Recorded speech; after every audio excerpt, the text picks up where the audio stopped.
Hello, and welcome to this, our 208th live stream. The hysterical context error. Of course, this is a play on our Monday video, which is the historical context error. Okay? Not to be confused, historical, not to be confused with hysterical. On the live streams, we do hysterical errors. On the teaching videos, we talk about historical context errors, okay? Just want to make that clear. Okay. This is, of course, our Friday night live stream where we come to you and answer your questions on ancient Egypt and the Bible. Thank you very much for joining us tonight. And just a little bit of housekeeping.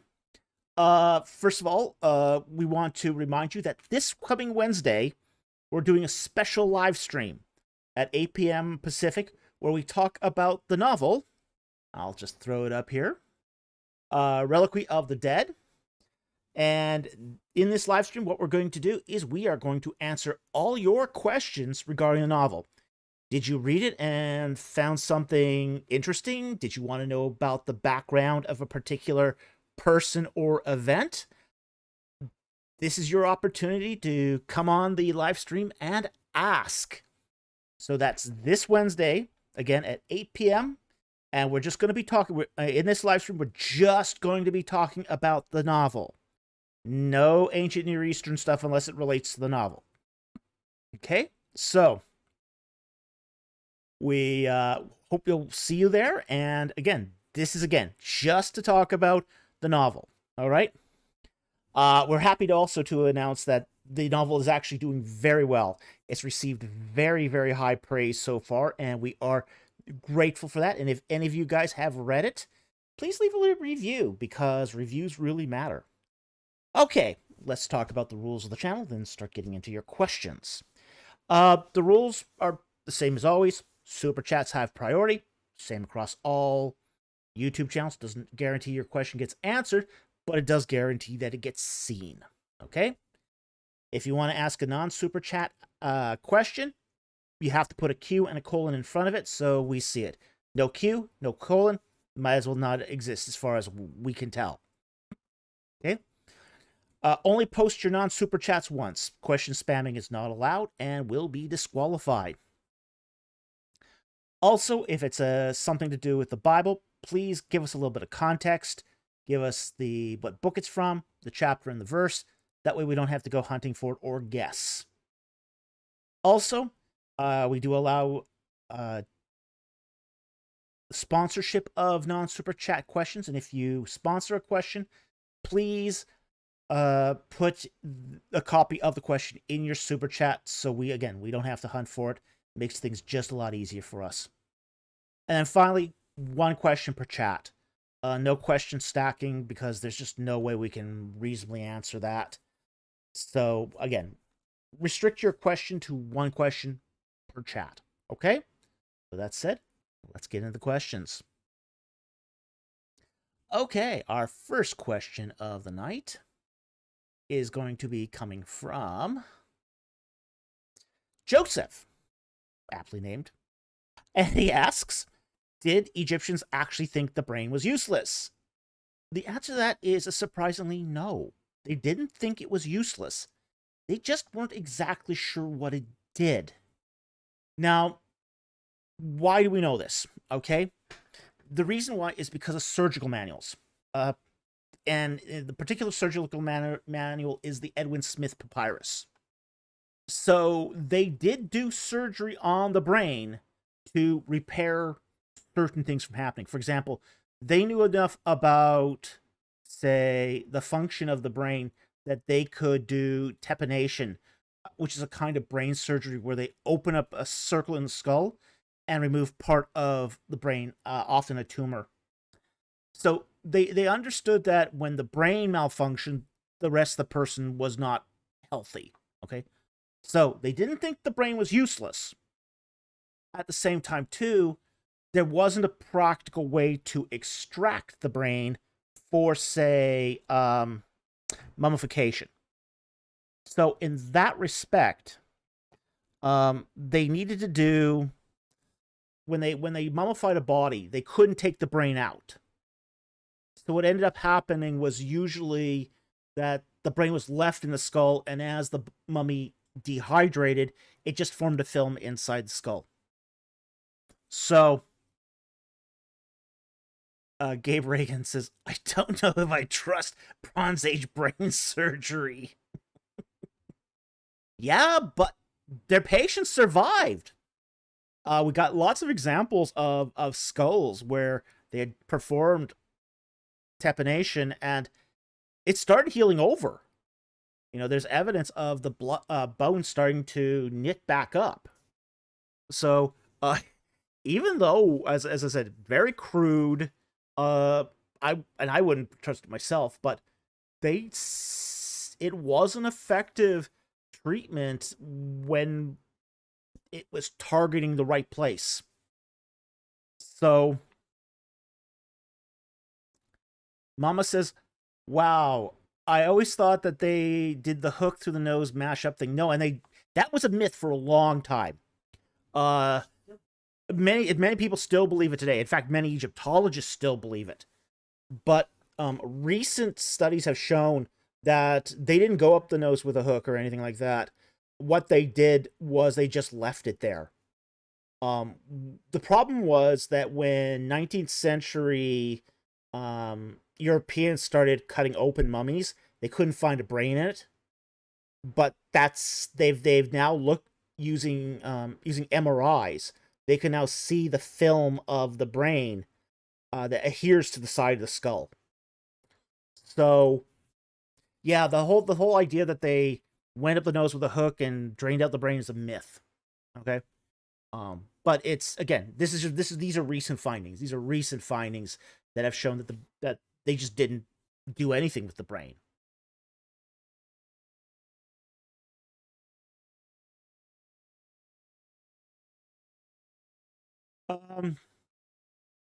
Where's that? Okay, I see that. 811. Michael Price, did they know about the use of metal plates to counter infection naturally? Apparently they didn't. They didn't use metal plates. I'm not sure what they used, but we don't see any evidence of metal plates or any replacement for the skull. So they would cut it open and just, I don't know if they sewed it back over or what.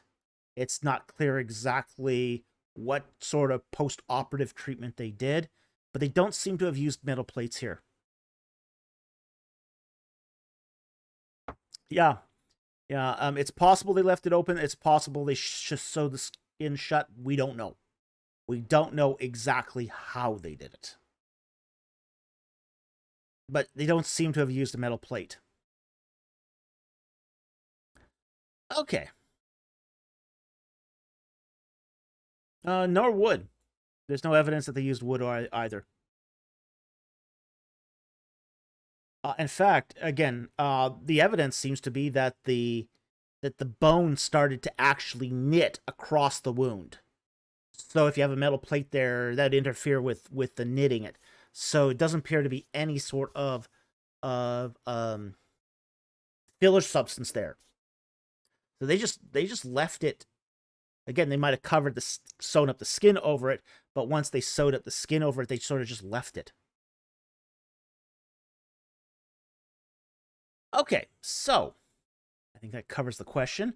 So they did think that the brain had a use, they just didn't know what it was. Okay, the next question here is from Harry Stark. And he asks a personal question. After David told his secular friends he was a Christian, were there any of them surprised? What? Are you a Christian? No. Okay. I never really told friends I was a Christian. It sort of just came up casually in conversation. So there wasn't any huge, like, I'm a Christian, guys. No. I didn't do that. Okay? And it's not like I didn't talk religion with my secular friends, okay? It was just sort of came up naturally. So there wasn't any sort of shocking revelation there for them to gasp. You know? You know, we'd be sitting around a fire somewhere, and yeah, we'd talk about, do you believe in God? Yeah, sure. Some of them say, nah, no, not me. It would just be like that, where it was just came up casually. So, not everything has to be a um a dramatic monologue moment.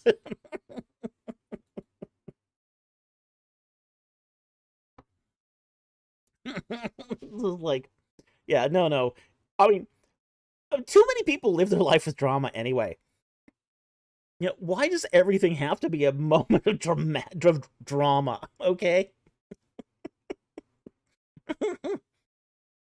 If you don't present something with drama, people are not going are less likely to respond with drama. Okay, just saying. Just saying.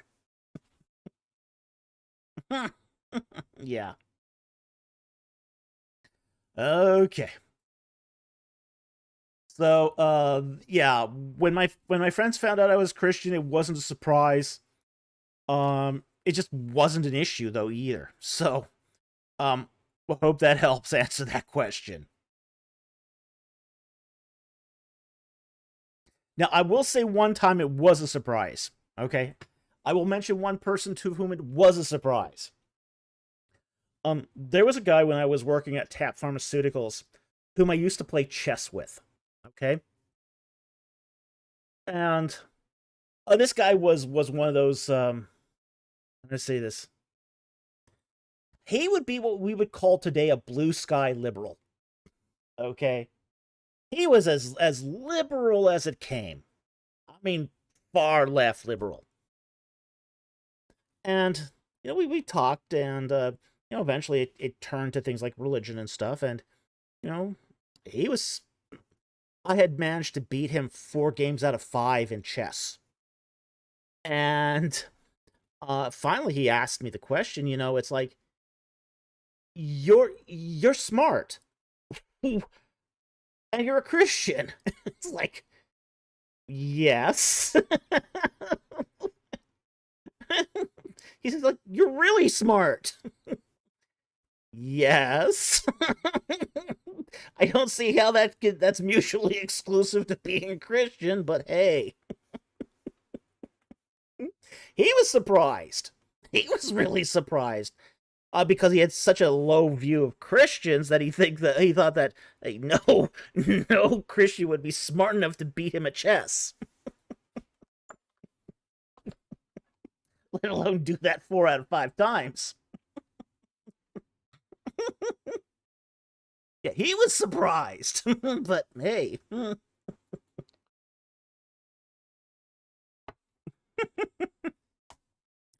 That's the only person I can think of that was really, really shocked. He's also stunned I beat him at chess, too, yeah.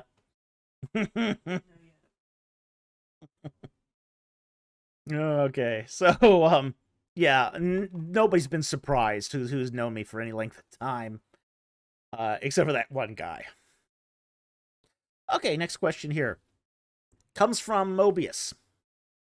And he asks, considering how far back in time the history of Jericho goes, isn't it odd that nothing from Abraham to Jacob mentions it? Well, that's actually not surprising. Jericho was really a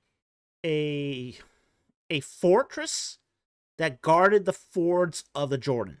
That was its purpose. It was to prevent entry across the fords. Okay? And a ford is basically a low point in the river where you can cross on foot. Okay? At Jericho, it's right near those forts. So Jericho was set up there to prevent people from coming into Canaan, okay? Through that entry port. Okay?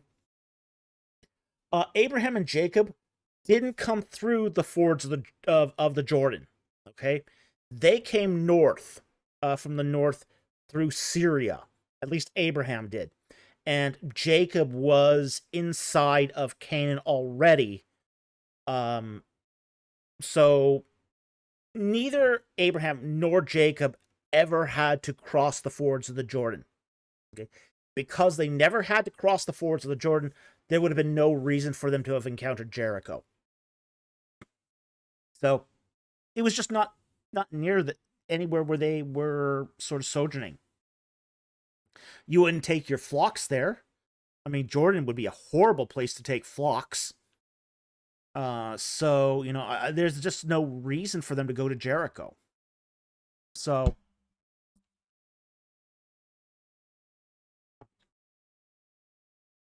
it's not surprising that they didn't talk about. I mean, Abraham he was more around Hebron than Jericho. So, this is why they talk more about Hebron too. Because they're going to be in areas, both the patriarchs are going to be living in areas where you pasture flocks. And Jericho is just not that place. Okay? So I hope that helps. Thank you for the question. Very much appreciated. Okay, and the next question here is from Harry Stark. And this will be the last non-super chat for the beginning segment here. And he asks, have book critics said anything about the novel? Yes. One book critic has. There was a book critic on Twitter who, basically he does book reviews of Christian fiction. And he had reviewed my book at the same time as he reviewed a book by Shirley Johnson and John De La Rose. Okay? And he had very high praise for it. Yeah, it is the one we posted in the community post. Yep, that's the one. Yeah, I've been asked to read it. Okay. So, you can always go back and read this yourself, but it is a very, very funny review. So, he titles this Reviews of Novels That You as a Christian Can Enjoy and Give Your Youngins. Okay, that's fair enough. He says, I read Reliquary of the Dead by Dr. David A. Falk. Overall, a delightful novel, also one that gives me an excuse to talk about two potential pitfalls in fiction writing. The first is that specialists in any field other than fiction writing tend not to make very good fiction writers. I agree with him totally here. I've read some novels by academic writers, and they're awful normally. Okay. He says they tend to be didactic regarding their field of interest and not very convincing in terms of character and plot. They also tend to be narrowly educated in their field, with little experience or knowledge to inform other elements of their story, resulting in glaring plot holes and technical mistakes. Dr. Falk delightfully averts this trope, demonstrating passable knowledge in a wide range of subjects needed for a story, which is a space exploration adventure with aliens. Well, part of the reason why I'm able to avoid this is I actually did fiction writing long before I did academic work. So I've been writing fiction since my teens. So, and I didn't get into doing academic work until my 30s. So I've been writing fiction for decades prior to my ever getting into academia. So that's one of the reasons why I was able to avoid that. He continues, color me surprised. An outer space ancient aliens romp from an actual Egyptologist, and it's actually good and fun, and not bogged down by attempts to teach us all how much everyone else gets wrong about ancient Egypt. And I concur, that wouldn't be fun. In fact, there's almost no ancient Egypt in it. This is a good thing on Dr. Falk's part, especially for a debut novel. It frees him to do what all fiction writers do, write as non-PhDs, based on research, but with a focus on character, plot, and fun, which is the point. to introduce people to archaeology in a manner that's fun. Okay. He then goes on, which leads me to another phenomenon that tends to plague fiction writers. Their sense of human psychology tends to be autobiographical. The famous example of this is Lord of the Flies, depicting the breakdown into savagery and tribalism of young boys on a resource-rich island. Billed as an insightful indictment of human nature, it really ends up being an insightful window into the author's nature. And meanwhile, a group of actual schoolboys gets stranded on an island for months and has prayer every night and takes care of its members until drama-free rescue. The human condition is widely varied, and authors write what they know. They write as if all people are the kind of people with whom they are familiar. Apparently, the kind of people Dr. Falk knows are a-holes. Well, he goes, our protagonist and every character he encounters are socially inept, backstabbing children in adult bodies. Okay.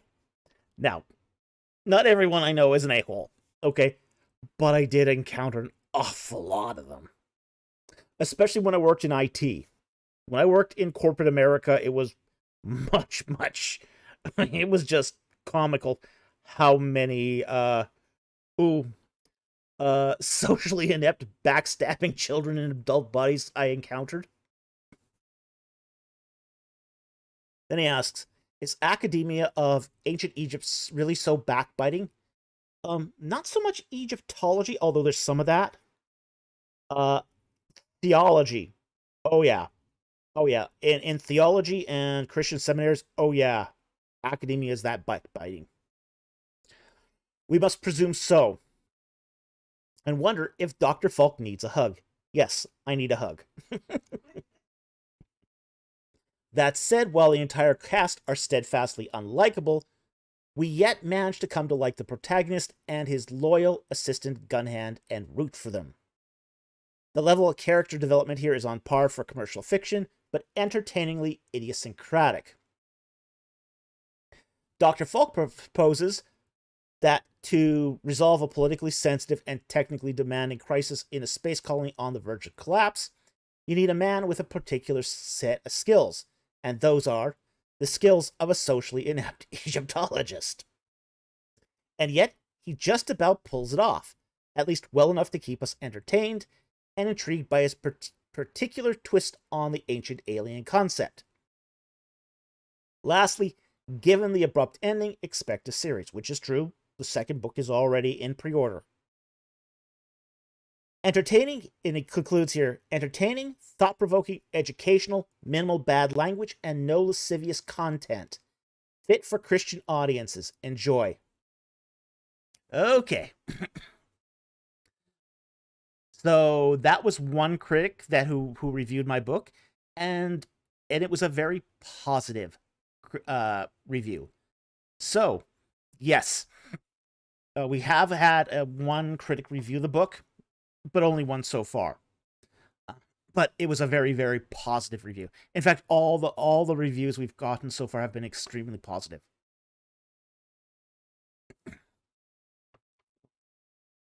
Warrior of the Most High. Wait a minute. So this book is actually your take on ancient aliens? Yes, sort of. Yes. And why not? Why not? BC, I'm not saying it was aliens, but hey, if you're going to do an ancient alien twist, why not? I mean, it's as long as you don't think it's real. And I don't think the whole ancient alien thing is real. But, why not explore that as, well, what if it were real? How would that play into man's explorations to the stars? It could be very, very interesting. Okay, so we have had, as I said, one critic review it and review it very positively. So we're very thankful for that. But here's the thing. As long as you're able to separate fiction from reality, yeah, I don't mind entertaining the possibility as a sort of a fictional, well, what if? I think that's perfectly appropriate and perfectly okay. But don't confuse it for reality.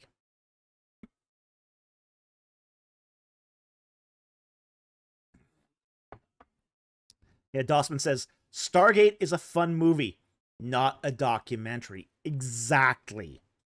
Exactly. It's not a documentary. It's a fun movie though. And I can appreciate movies that take that ancient aliens concept and play with it. Just on a matter of fiction. But I would never say that aliens built the pyramids. I mean, I think that's stupid. So it's like but you know, there are other ways you could play with the ancient alien concept and produce an intriguing kind of science fiction from it. So, and that's where we go with this series of novels.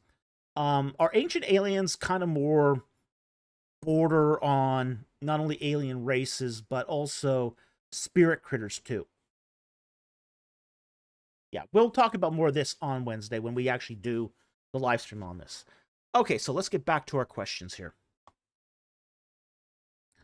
Our first super chat here is from Joseph for $2. Thank you for the super chat. Book recommendations for NT use of the Old Testament. Unfortunately, I don't have one. There was supposed to be one that sounded really good, at least in its premise. That was supposed to be a cooperative effort between D.A. Carson and Tremper Longman III. It, for some reason, just never went off. I don't know what happened with that.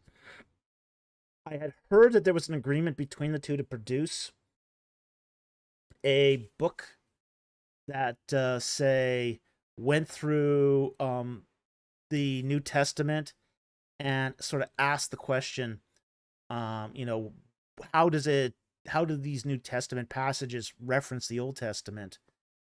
And for some bizarre reason, the project never went to fruition. So I don't know if it was the fact that they couldn't get funding to complete it or what, but it just never happened.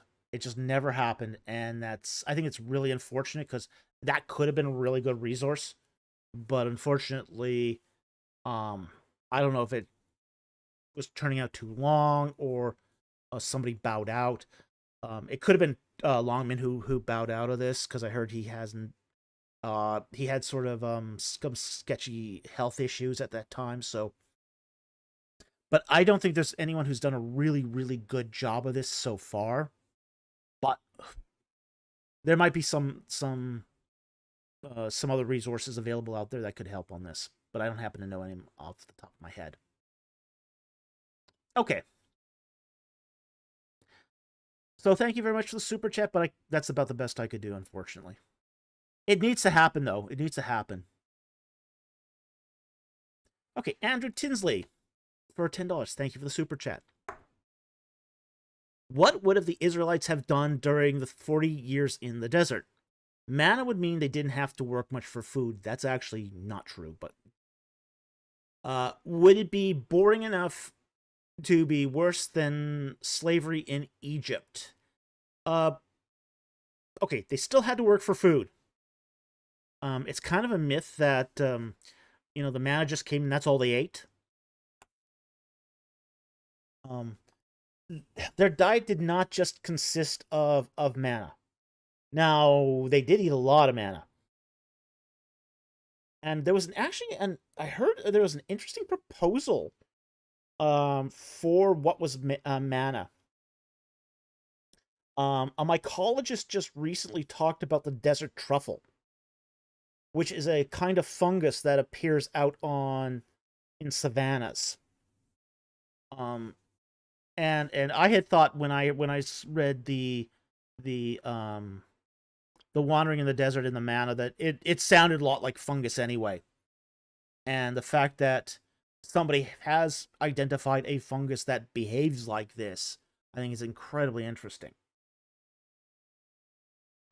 Okay, now with that said, these people are not just sitting around collecting mana. Okay, yes, they are out there collecting mana, and it's work. Okay, it's work, but they still have flocks to feed, flocks to tend. They have to go to drive their flocks to water and to silage. They're still working. Okay, they're not sitting on their hands. Okay, just because mana's feeding them doesn't mean they can just let the flock starve. So they're still working. They're still making tents. They're still making clothes. Yeah. They have to still do the things of life. Okay? So it might not be as interesting as living in Egypt, but they still had a lot of work. They kept busy. Okay? So it's not a life of boredom. It's a life of tedium. And that's probably a better way of saying it.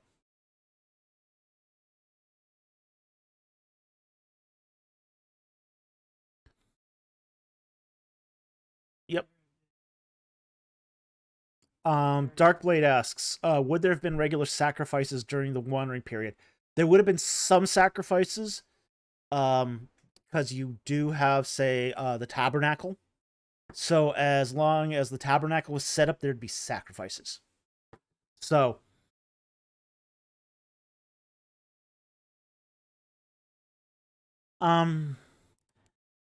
what do you make of the verse that says their gear didn't wear out? I wouldn't take that as an absolute. Okay. It's more along the lines that God was kept supplying them in gear. Okay. So it was like it didn't wear out because there was always replacements. Okay. It's not that they went out with one set of shoes and 40 years later entered the promised land with the same set of shoes. Okay. It's not like that. It's more like that the Lord kept providing along the way. Okay. So they didn't suffer loss as they wandered out into the wilderness. Okay.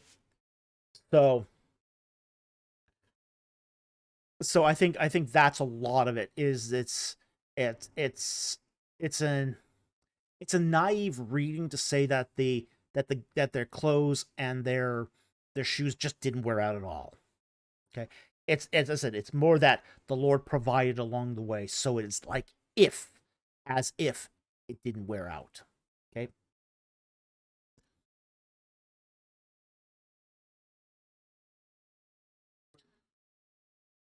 Mr. Peetups asks, do you take the number of 40 years to be historical or allegorical? I take it to be approximate. Okay. Um, I think the when you start talking about 40 years, um, because it's an idiomatic number, I think it gets really sort of dodgy. Whether or not it's an exact 40 years. But at the same time, too, from the historical records, it does seem to be close to 40 years. Whether it's 38 or 42, we're not sure, but I wouldn't take it as an exact number. I think it'd be a mistake to, again, overread an idiom as, say, an exact number. So I wouldn't take this here as either allegorical or historical, but I'd take it as idiomatic, which means it could be close, but not necessarily exact. All right. I think that covers that question. That's super chat. So overall, yeah, they still worked. They still worked. It just was tending their flocks and basically building tents and that sort of thing. Yeah, it was very similar to the work they were doing in Egypt. Less mud bricks though.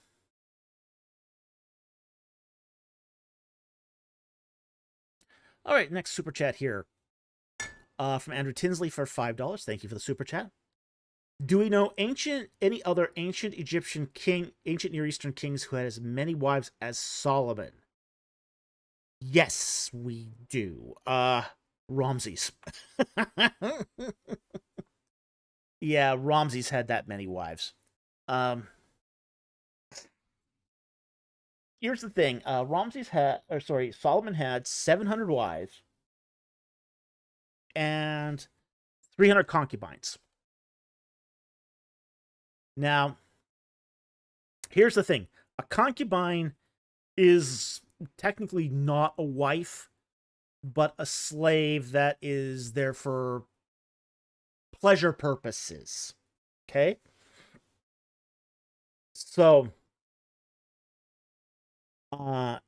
wives were generally exchanged between kings for daughters would be exchanged between kings to be treaty wives.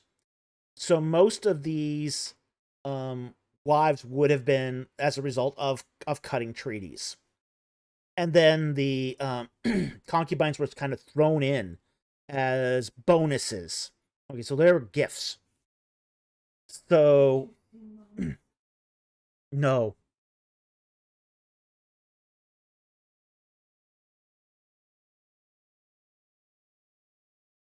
Ooh. Ooh, bad joke. Mama says, so instead of practicing conspicuous consumption, they were practicing conspicuous consummation. Ooh.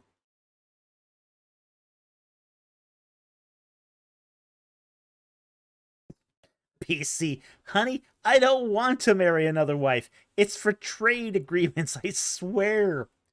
Well, frankly, some of these kings had so many wives, they never saw them. And these women had to be housed, clothed, fed, um, kept happy. Yeah, some of them were, well, depends.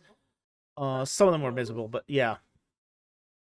Well, if you didn't keep them happy, you also had harem conspiracies, and that could be a threat to your life. So yeah, a lot of women never saw the king, never saw the king. I mean, there was some issues where, say, especially concubines, where a king had to do his duties to his regular wives, never saw the concubines.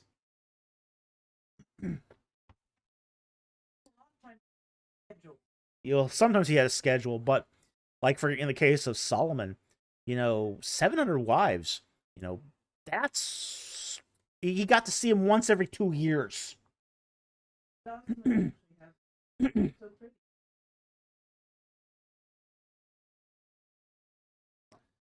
Yeah, Dossman says, "Wow, she's so pretty. Wonder who she is."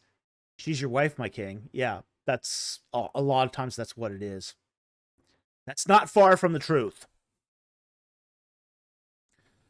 Say a guy like Ramses who had not just treaty wives with kings across the Near East, much more so than Solomon had, but also had to take wives from, say, the regional governors of Egypt in order just to keep everyone happy.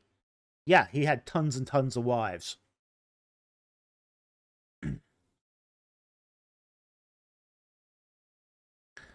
Mysterious Fungus says, so with Solomon, the issue maybe wasn't the wives influencing specifically, but each wife meant a new treaty with a pagan nation. Well, there was that, yeah. Yeah, there was. This is one of the reasons why, in the Pentateuch, there weren't, when you take a king, do not allow him to accrue many wives, gather much gold, or breed many horses. And there's a lot of issues why kings were not supposed to have lots of wives, lots of gold, and lots of horses.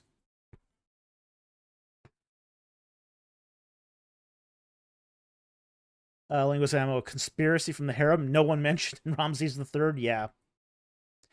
Yep. Yeah, he got that extra second smile because of a conspiracy in the harem. Yeah, harems were dangerous places. They are dangerous for women, and they could be dangerous to the king too.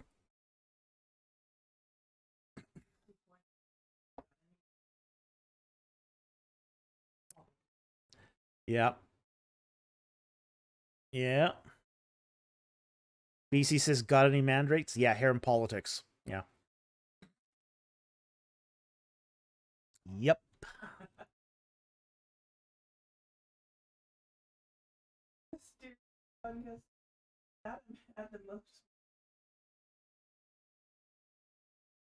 Oh. Mysterious fungus. I'd say Adam had the most wives. He was married to 50% of the population. Yikes. Okay. Yeah. So, yes, there were kings in the ancient Near East that had as many wives as Solomon. Solomon had a lot of wives, but he wasn't alone in that category. Okay. As I said, Ramses II had that many wives too. So, again, not not unexpected for a great king. Minor kings never had that, but say really, really important kings did have that many wives. Okay. They just never got seen. Okay, the next one here. Next super chat is from Oscar Philo for $10 Romanian. Thank you for the super chat. He says, my sister has come back to Christ and is taking her children to church. Praise the Lord for that. This has led to receive spiritual attacks and seeing shadowy figures. The kids are scared. Prayers are appreciated. Any recommendations? Okay, 2 recommendations. 1, praise God. Keep praising God. Demonic entities do not like praise of God. So if you praise God, if you praise Christ, and if these are really spirit entities, they will be driven off. Okay?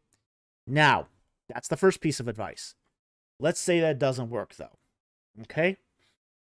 If that doesn't work, then you also have to look at the alternatives too, which is that sometimes people seeing demonic figures is a result of a medical issue. Okay? And we can't overlook that. Okay? We do know that some medications cause people to see shadowy figures.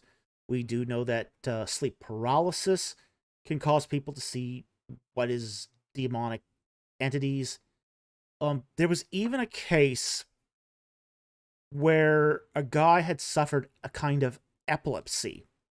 Now, in this particular kind of epilepsy, he kept seeing demons everywhere he went.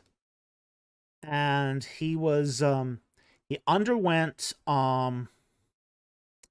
exorcisms and nothing worked. Okay. And they couldn't figure out what it was until he had an MRI, and they discovered he was having these micro epileptic seizures that wasn't causing him to show physical seizures, but it was causing him to hallucinate and see demons everywhere he went. Okay. Now that was ultimately treated with medication. Okay. So, but everywhere he went, he saw demons. And they seemed real. So, his condition's very rare, but these things do happen. So, as I said, again, don't just do one, medical or the spiritual here. Do both. If you and your kids, your sister and her kids praise God, with praise music, prayer, all that, and it goes away, fantastic. Problem solved. If it doesn't go away, look at those other alternatives too. Okay? Because you don't want to be scared about this. It doesn't do any good to be scared. And if it's a medical condition, it can be treated. Okay? So again, that's what I would suggest here is you do both. do the praise, see if that works. If it doesn't work, yeah, then look at the other issues, say on the more psychological or the medical side of this. All right, so I hope that helps. Thank you very much for the super chat. Very much appreciated.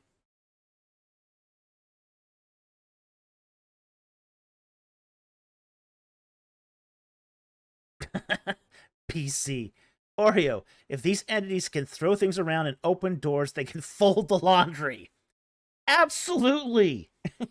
Yeah, what's with these entities throwing things off the shelves, but they can't pick up a broom? Come on. You messed it up. Yeah, you messed it up. You cleaned it. Yeah, I mean, I worked in a place once where things were flying off the shelves. Yeah, you think at any point that those spirits would pick up a broom or put things neatly back on the shelf? Oh no, they just make a mess. Yeah, start nagging them to clean up after themselves, and they'll leave.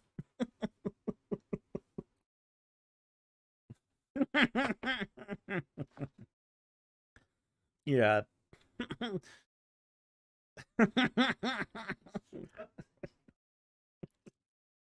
BC, scrub the darn toilet, demon.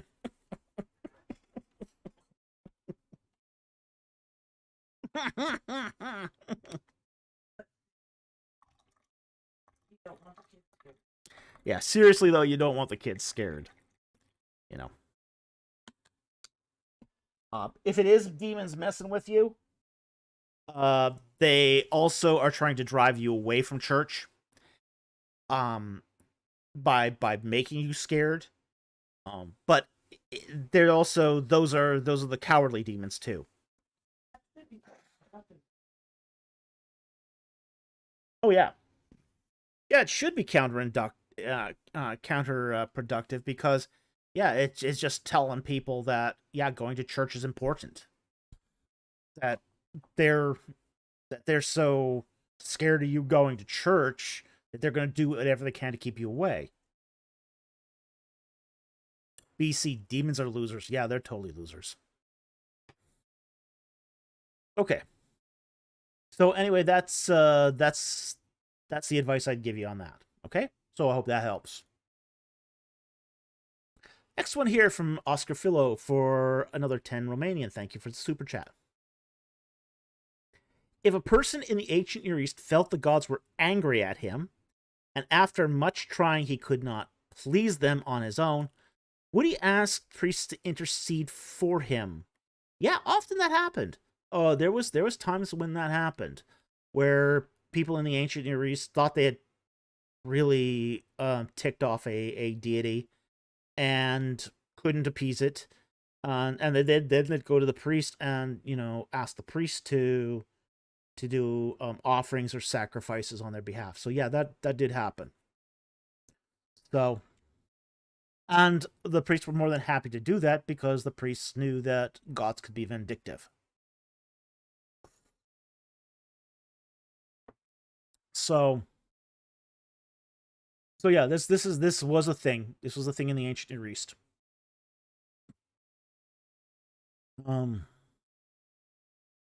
You do see this, I think, a little more in, say, Mesopotamian records, where you see this happening, than you do, say, in Egyptian stuff. But it does occur in Egyptian stuff too.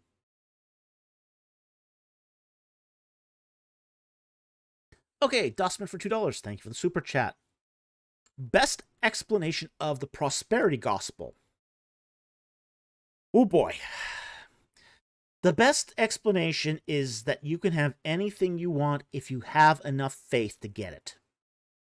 That's it in a nutshell. It's basically, if you have faith that you will get that Mercedes-Benz, God is duty bound to give you that Mercedes-Benz. Doesn't matter if it isn't good for you. Doesn't matter if you didn't earn it. Yeah. Yeah. Basically, faith gives you money. Exactly, Warrior of the Most High. Yeah. If you're sick, because you don't have enough faith. If you're poor, it's because you don't have enough faith.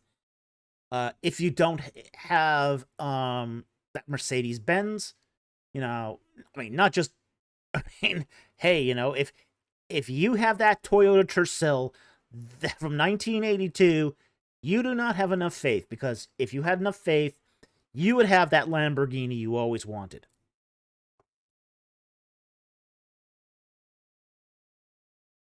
Dossman asks, how did this start and how is it old?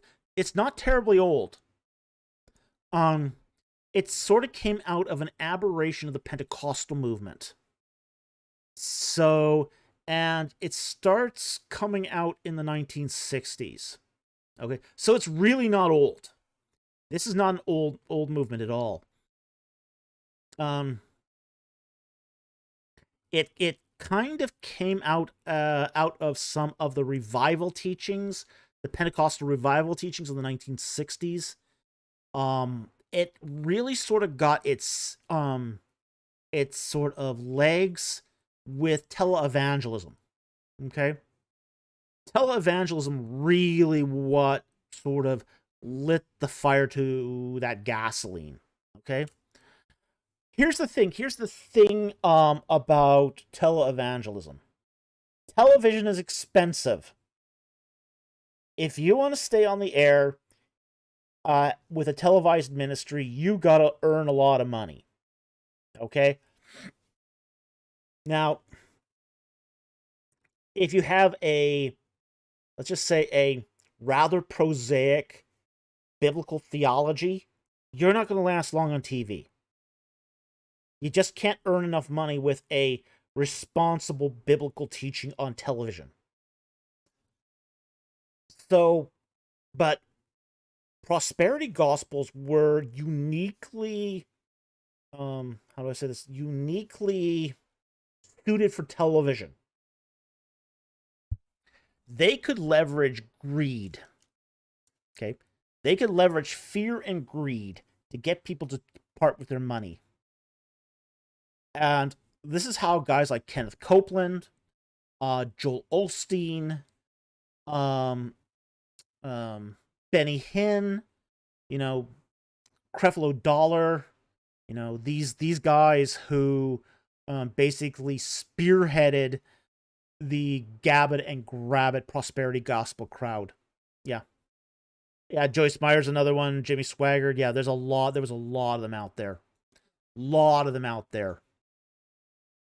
And they all gravitated to television.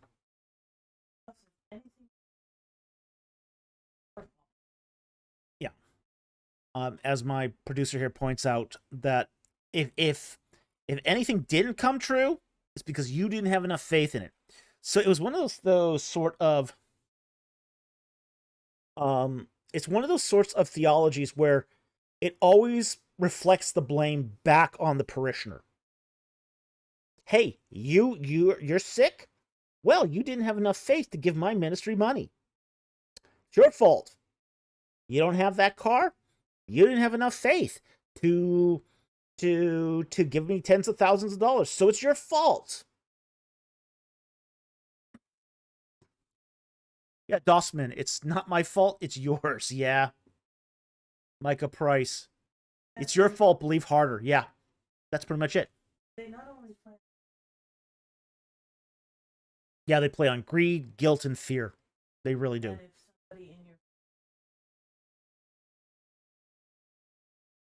Yeah, as my producer said, if someone in your family gets sick and dies, they'll guilt you for not having enough faith. Because if you had the faith, they would have lived. And more money. Yeah. If you had supported Kenneth Copeland's ministry, your mother would still be alive. Mama says spiritual abuse of the sheep. Oh, totally. It's totally spiritual abuse of the sheep. Yeah.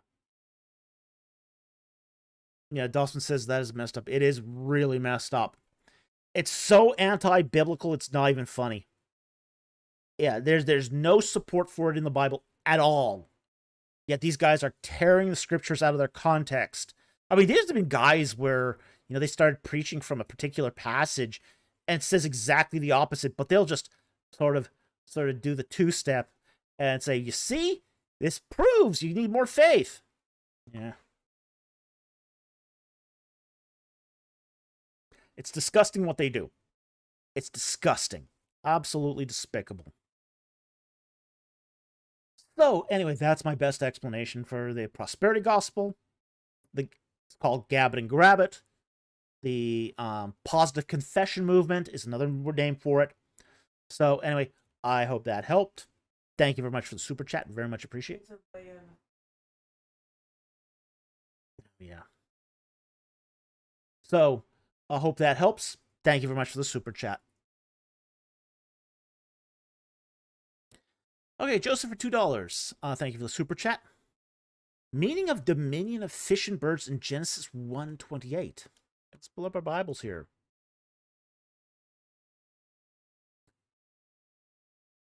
Genesis 1:28. Okay. And this is talking about the creation of mankind here. And it says in verse 28, and God blessed him and said to them, be fruitful and multiply, and fill the earth and subdue it, and rule over the fish of the sea, over the birds of the sky, and over every living thing that moves on the earth. All right. Now, this whole thing about ruling over the, having dominion over the birds and the fish, essentially, the whole idea of Genesis and, say, the created order is that the world was created this untamed wilderness. Okay? It was untamed and wild. Okay? And God made man to have dominion or rulership over it. Why? To turn it into a garden, essentially. It seems that God's idea of perfect world order is like the Garden of Eden, a carefully tended garden. Instead of, say, a wild planet, God was intending man to basically show his dominion over it to make it more like Eden. Okay? So Eden is the template for the world. Okay? So Eden's the template. Man's supposed to copy Eden. He's supposed to take Eden and copy it everywhere. Now, what is Eden like? We're not exactly sure. But that's essentially what he's supposed to do. Is he's supposed to show his dominion in the same way that God had dominion over Eden. BC, we're supposed to be victorious over chaos. Exactly, yeah. Yeah.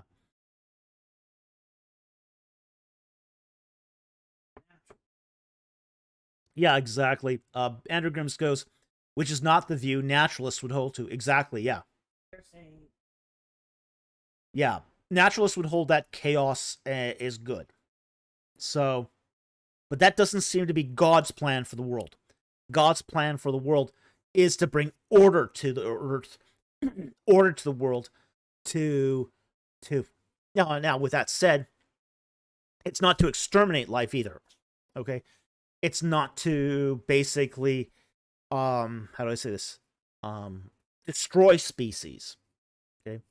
There is an aspect here of creation care where God gives creation to mankind, and then mankind is supposed to nurture and cultivate creation. Okay? So I hope that we learn from that Edenic experience. But it is an Edenic experience that is supposed to be nurtured and cultured into a semblance of Edenic order. So it's not naturalism, but it's also not industrialism either.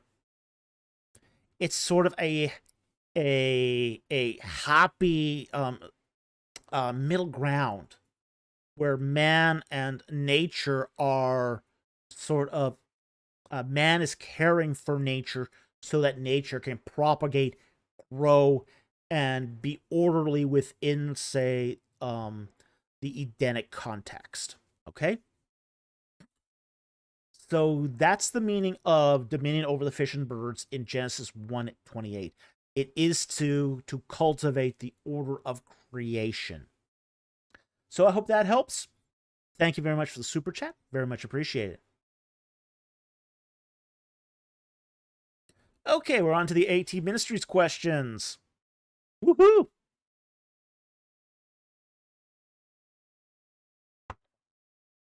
All right, and we have a question here for $4.99. Thank you for the super chat. Genesis 39, 8-9.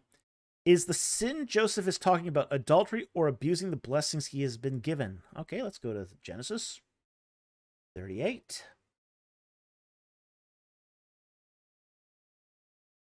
8-9.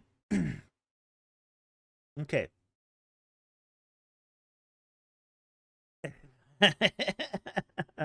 39, sorry, 39. You had time for the AT show. Yeah, exactly. We used to have a Bonbon show. Now we have an AT Ministry show. I don't know. Bonbon's hanging out here, so. Okay. Chapter 39, verse 8. But he refused and said to his master's wife, Behold, with me here, my master does not concern himself with anything in the house, and he has put all that he owns in my charge.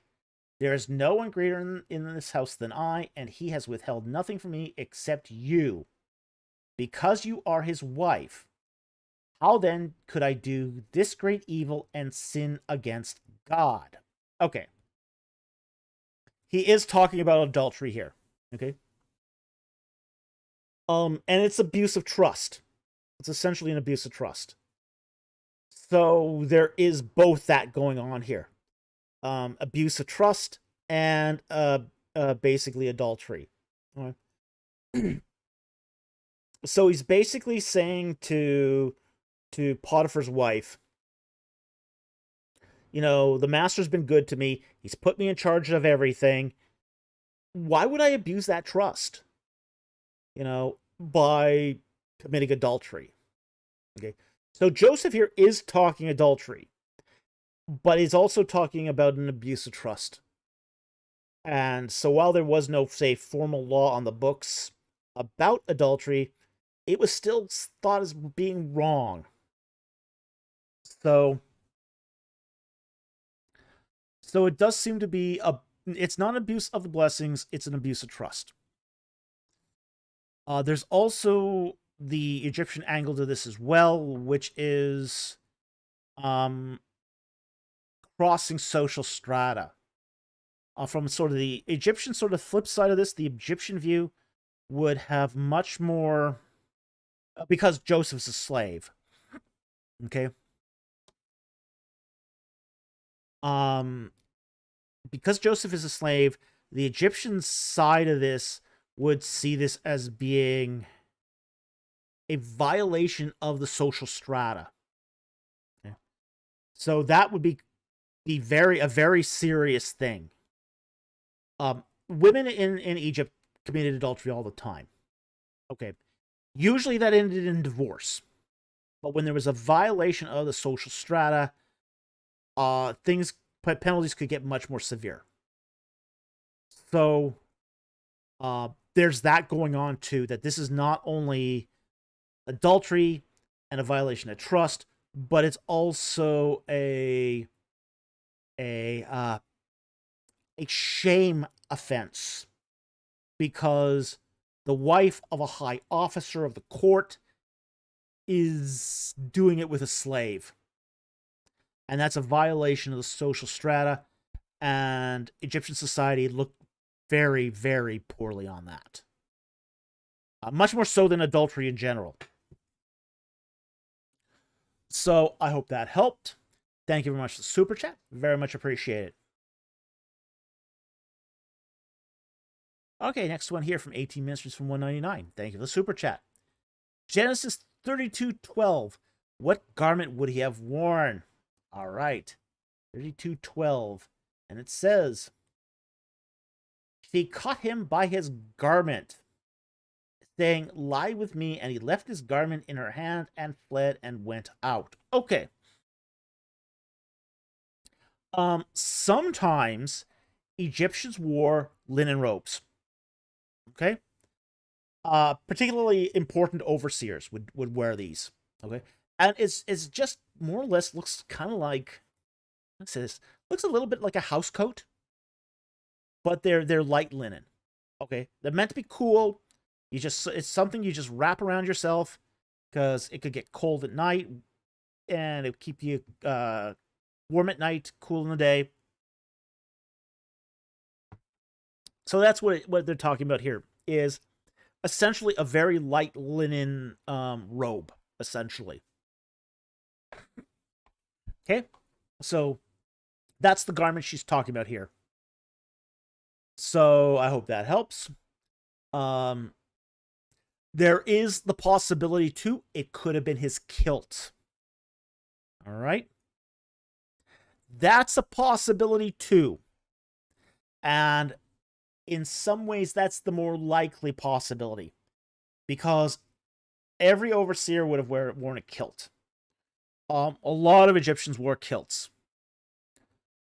So he might have fled naked. Okay? That's possible.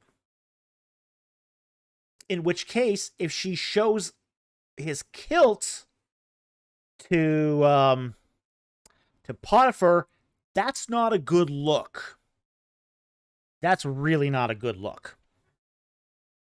Because it means he got undressed. Yeah. Dossman, Egyptian streaking, yeah.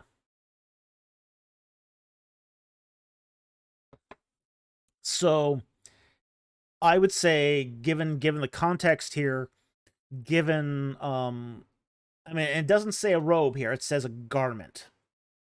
So just a covering of some kind. Okay, so it's not, this is not, probably not a loincloth, it's probably a kilt. But still, again, a robe could be possible here, but I think the kilt is the more likely thing. And all men of status wore kilts. Even slaves who had status wore kilts. Okay. Low status slaves would wear loincloths, but higher status slaves would wear kilts. So that's, and they were knotted in the front, by the way. Yeah, so parts didn't show.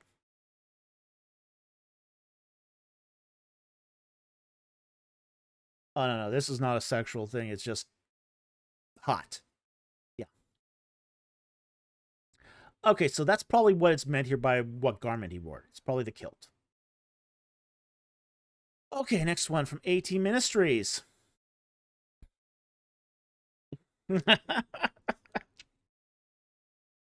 Dossman, my new conspiracy. Scottish Egyptians. Well, yeah, they both wore kilts. Scots tended to wear a lot more than just the kilt, though, so. AT Ministries for $1.99. How do you translate Malachi 2:16? Well, what does Malachi 2:16 even say?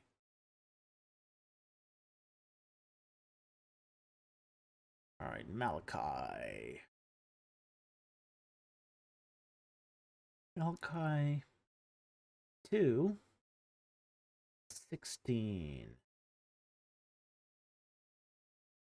Oh, for I hate divorce, says the Lord, the God of Israel, and him who covers his garment with wrong, says the Lord. So take heed your spirit that you may do not deal treacherously. Let's look at the Hebrew here.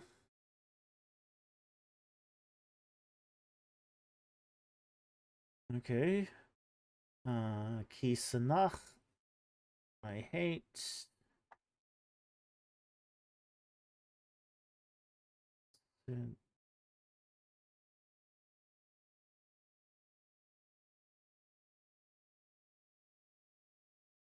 Lord. Lock. Says the Lord. God. Israel. Cover.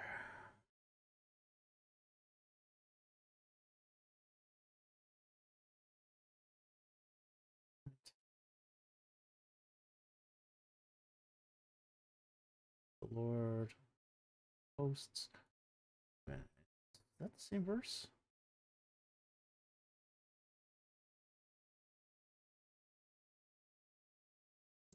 I hate divorce, says the Lord.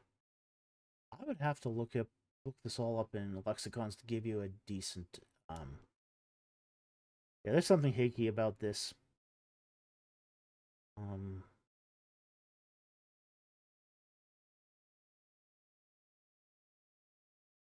For I hate Shalak sending. Okay, it's using an idiom here. It's using an idiom. For I hate sending away is what it says. That's probably an idiom for divorce. For I hate sending away, and that's an idiom for divorce. Says the Lord, God of Israel, and the covering of violence.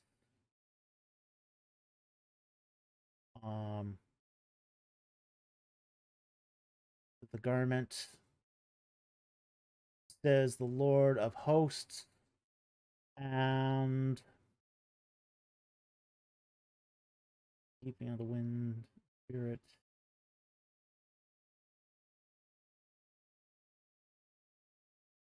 Okay.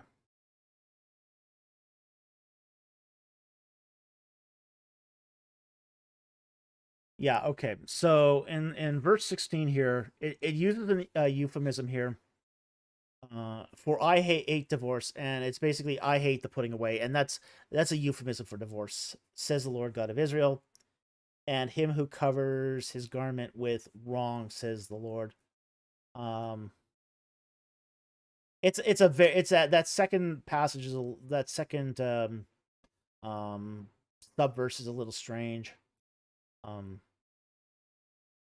So heed your spirit that you do not deal treacherously.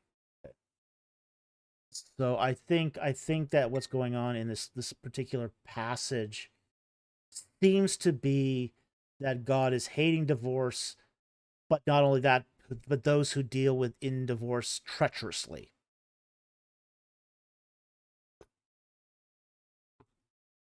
So that seems to be what's going on here. So it is very poetic. It's not an easy bit of Hebrew, but anagram, is that alluding to no marriage after divorce? Not necessarily. It does. It seems to be alluding to sort of treachery within marriage, like people who try to find excuses for divorce. A pretense for divorce. So it's in that way. Like, for example, you marry a woman, she ages, you want to trade her in for a younger model, but you don't have a good reason for divorce, so you make one up. I think it's more along those lines. So those who deal treacherously as they try to seek out a divorce, which God hates to begin with. So you're taking an act that God disapproves of to begin with, and then you add a guilty mind on top of it. Yeah, the Lord's not going to like that. So I think that's what's being alluded to here. Okay. So I hope that helps, A-Team. Thank you very much for the super chat. Very much appreciate it. Okay.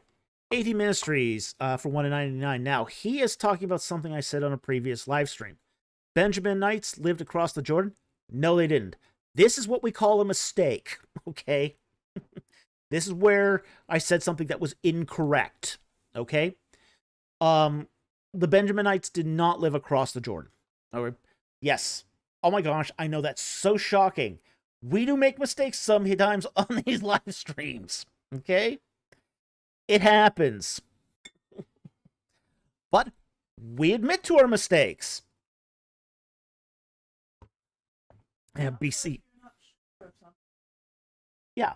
Yeah, it's when we aren't sure of something, we look it up and we come back. Okay? Or yeah, we don't double down on our mistakes. That's bad and that's stupid. Okay? We're not perfect. Yeah, we try to do this thing right. But there's times when we make mistakes. Okay? Now, the tribes that did live on the far side of the Jordan are the tribes of Reuben, Gad, and Manasseh. All right? Mysterious Fungus, you're telling me you aren't infallible? I'm not infallible. Hey, look, we answer these questions with no prep, and basically what I happen to know off the top of my head, plus what I can look up through the biblical text itself. Okay? So, Mama, oh look, Fulk is human. Shocker! Shocker!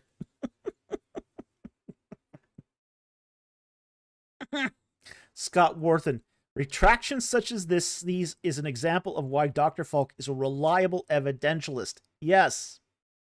Yes. If you get new information, you should do a retraction. Okay? And this is a retraction. Yes, I said Benjaminites lived across the Jordan. I was wrong. They didn't. It was, as I said, it was the Reubenites, the Gadites, and the half tribe of Manasseh. Now, what I was making a reference to, and AT Ministries is referring to this in his next super chat. Where are the Benjaminites in the New Testament? It's not the Benjaminites, it's the Gadites, the tribe of Gad that's across the river. Okay, and where does that show up? That shows up in Luke chapter 8. Okay, so go to Luke chapter 8. Okay. And I think it's verse 18. Let's see, it's here. And find this.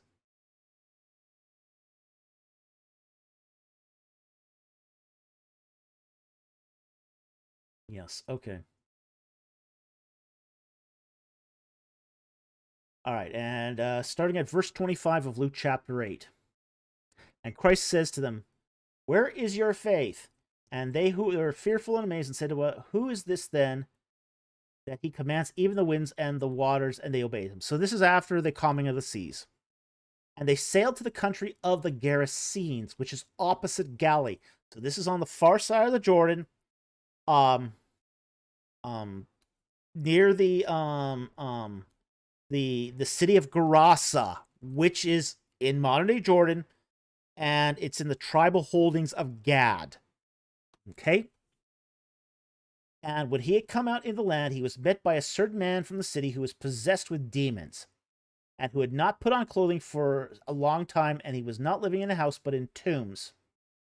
And when seeing Jesus, he cried out and fell before him and said, what do I have to do with you, Jesus, Son of the Most High? I beg you, do not torment me. For he had been commanding the unclean spirit to come out of the man, for it had seized him many times, and he was bound with chains and shackles, and kept under guard, and yet he would burst from his feathers and be driven by the demon in the desert. And Jesus asked him, what is your name? And he said, Legion, for many demons had entered him. And they were entreating him not to command them to depart into the abyss. And the abyss, by the way, is the jail for bad demons. Okay, not there's any good demons, but the bad of the bad. This is your maximum security prison for demons here. Okay? Verse 32. Now there was a herd of many swine. Remember, we are in the territory of the Gadites. Okay? And there are swine feeding there on the mountain, and the demons entreated him for permission to enter the swine, and he gave him permission. And the demons came out of the man, entered the swine, and the herd rushed down the steep bank into the lake, and they were drowned. And when the herdsmen, these are supposed to be good Jews, saw what had happened, they ran away and reported it in the city and out in the country. Okay.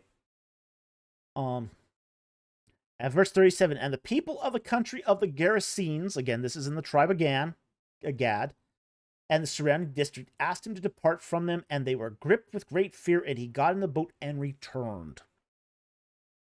Okay.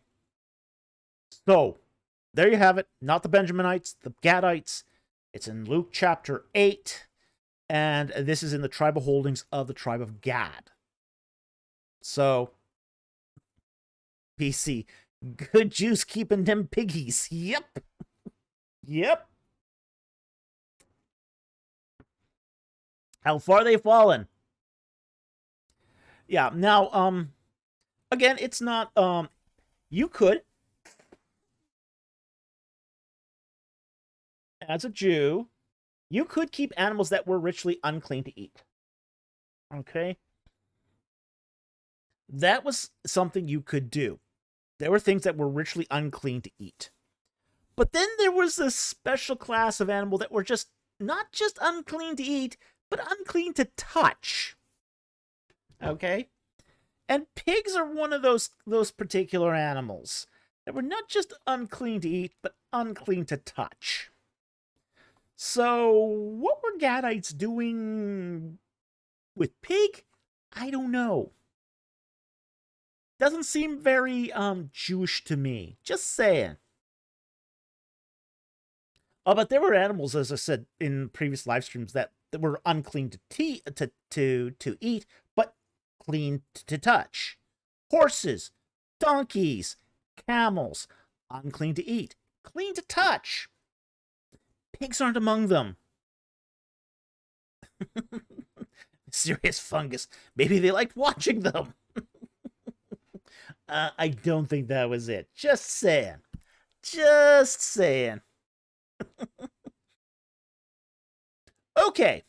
So, there's the correction, and there's where the Gadites appear in the New Testament. So I hope that helps. Sorry about the mistake. Thank you very much for the super chat. Very much appreciated. BC, is pig leather a thing? Yes, it is. It is a thing. It is definitely a thing. It has been used throughout history. Not something that a good Israelite should touch. Okay? Again, pig is unclean to touch, and pig leather is also unclean. Now, that said, footballs, even though they're called pigskins, are not made of pig leather. They're made of cow leather. So, footballs are not ritually unclean. Okay. Next one here. From 18 Ministers for 199. Thank you for the super chat. Did Nefertiti take Nefer-Neferu-Aten as a throne name? That's a controversial subject.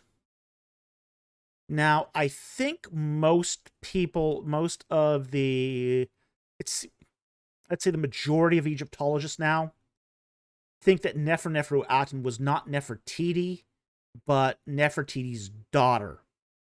Okay?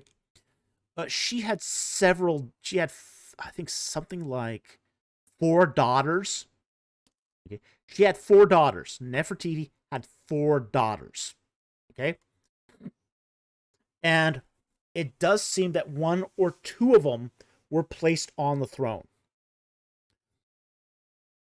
So the majority of Egyptologists seem to now lean towards the idea that Nefer-Neferu-Aten was one of these daughters of Nefertiti that she placed on the throne. That she used her influence as with the royal court to put one of her daughters on the throne at Amarna. Okay, that didn't last long. We don't know the exact circumstances, but that does not seem to have. It seems to have lasted for less than a year, maybe a year tops. That these daughters of Nefertiti ruled. Because it seems that Tutankhamun was backed by the military to put in the last Theban prince on the throne. Because daughters taking the throne were had a much weaker claim than a male heir. So it looks like, and Nefertiti did not have a claim to the throne. She did not have a claim to the throne, not in any meaningful way. But her daughters had a weak claim to the throne. Her daughters had a bigger claim to the throne than she did. So it sounds like that Nefertiti put her daughters on the throne, and basically had a puppet government.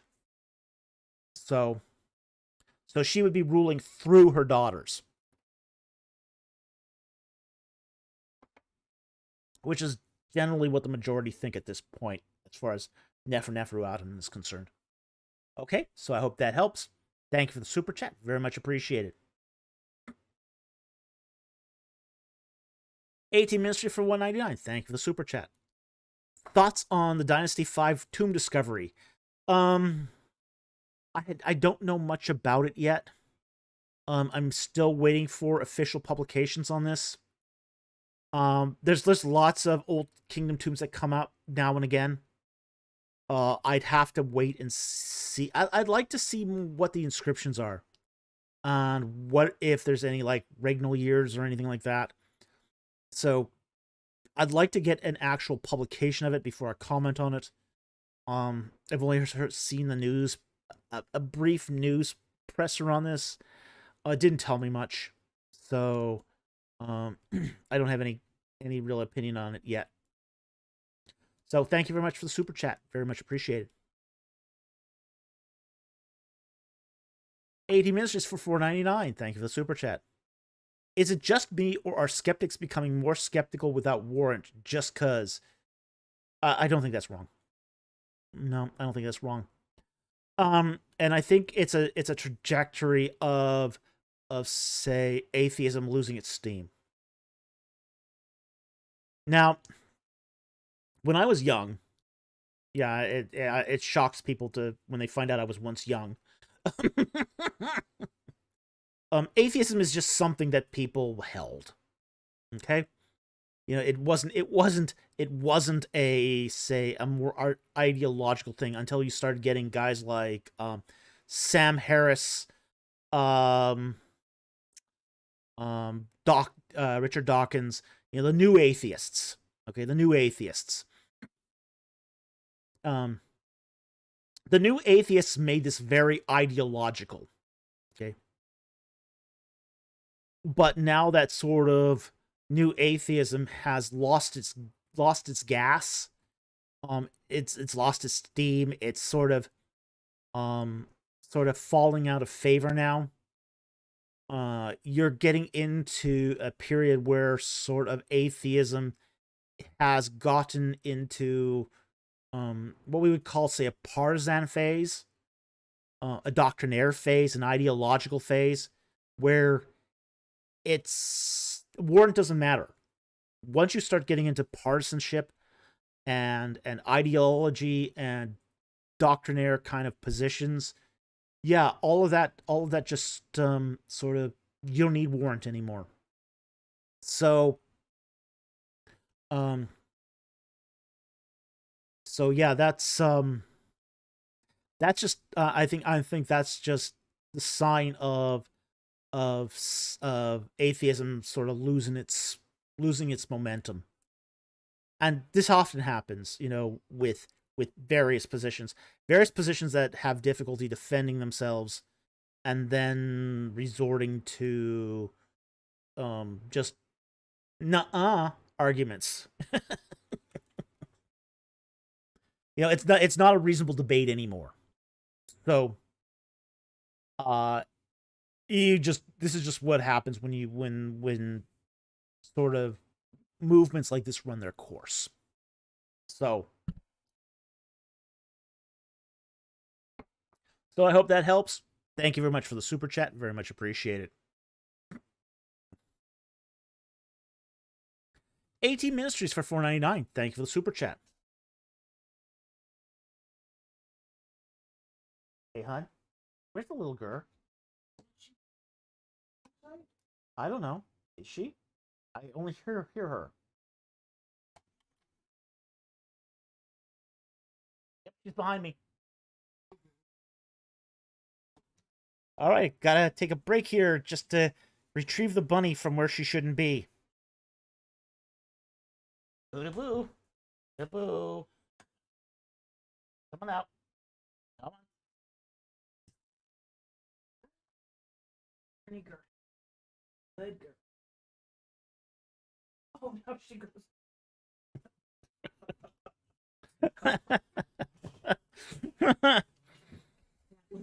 Invitation. Yeah, naughty bunny break. Exactly what that was.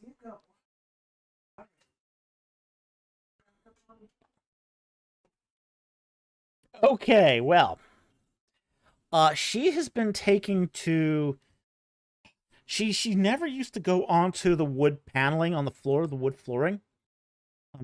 But recently, she's gotten brave. She's been getting very brave about this. Yeah, we got a new rug here under the chair, so she feels emboldened now to cross the wood floor to get to my carpet under the chair here. But unfortunately, I got a lot of cables here. And bunnies love chewing cables, so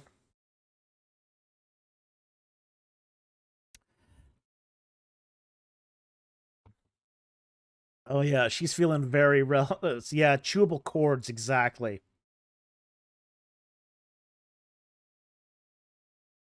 Yeah, we don't want her chewing cords. That gets expensive. Well, we did find evidence that she had been chewing one of our Ethernet cables, so yeah, so yeah, well, they'll chew electrical cords too. You got to be really careful about that because they can hurt themselves when they do that. But we've been through a lot of headphones. Okay, a lot of headphones have been destroyed by that little bunny. Fuzzy wire nippers is what she is. And it only takes her one bite to chomp through wires. Yeah, they can just go through wires like nothing. So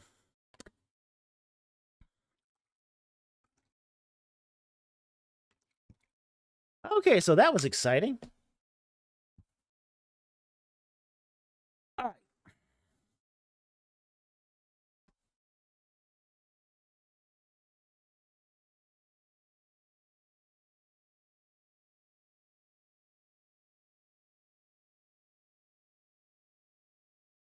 Bubble machine. I'll keep that in mind when I consider adopting a bunny.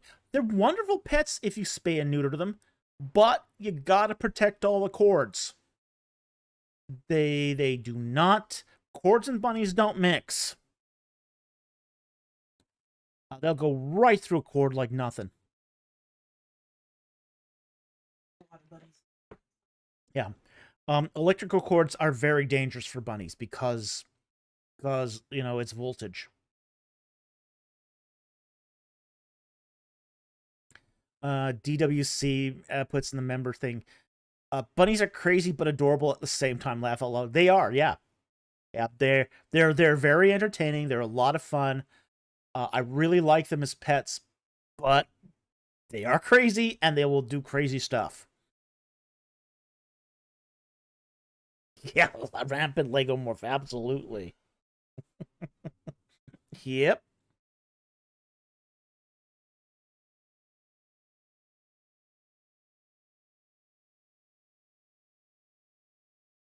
Okay.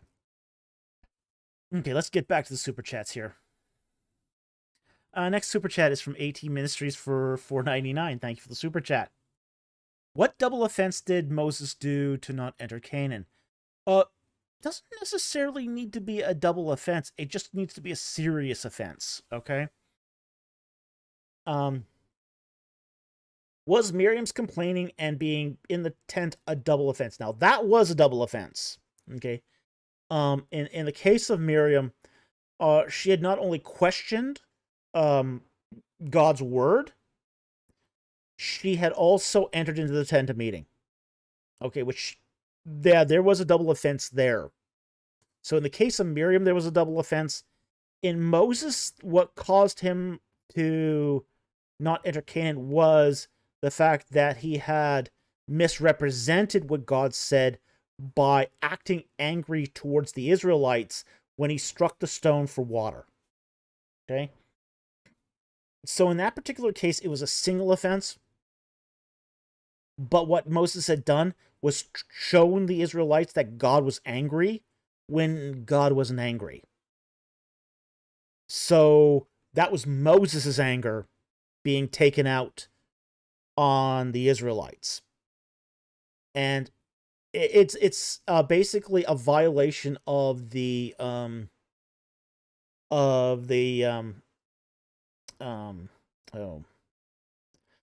commandment, which one was it now?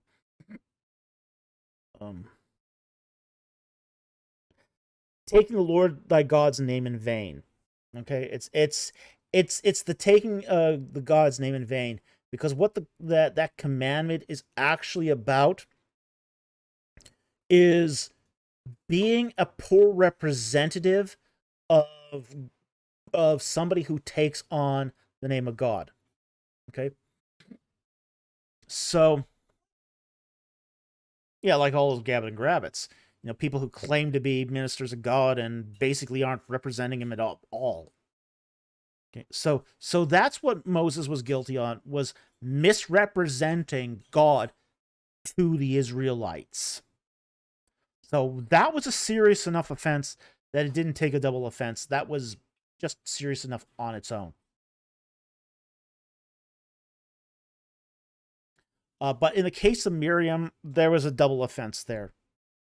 She had questioned God's word, and she had also was not supposed to be in the tent of the meeting. Okay, so that's what's going on there. So I hope that helps. Thank you for the super chat. Very much appreciated. AT Ministries for $1.99. Thank you for the super chat. What makes Abraham a prophet? Ooh, yeah.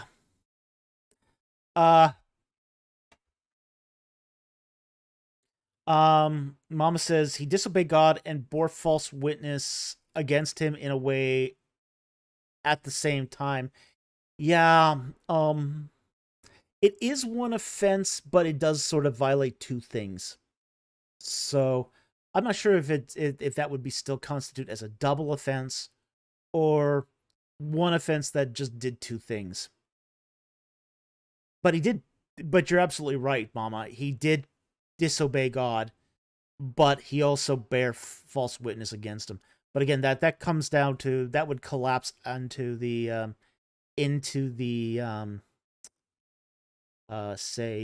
taking the Lord thy God's name in vain. So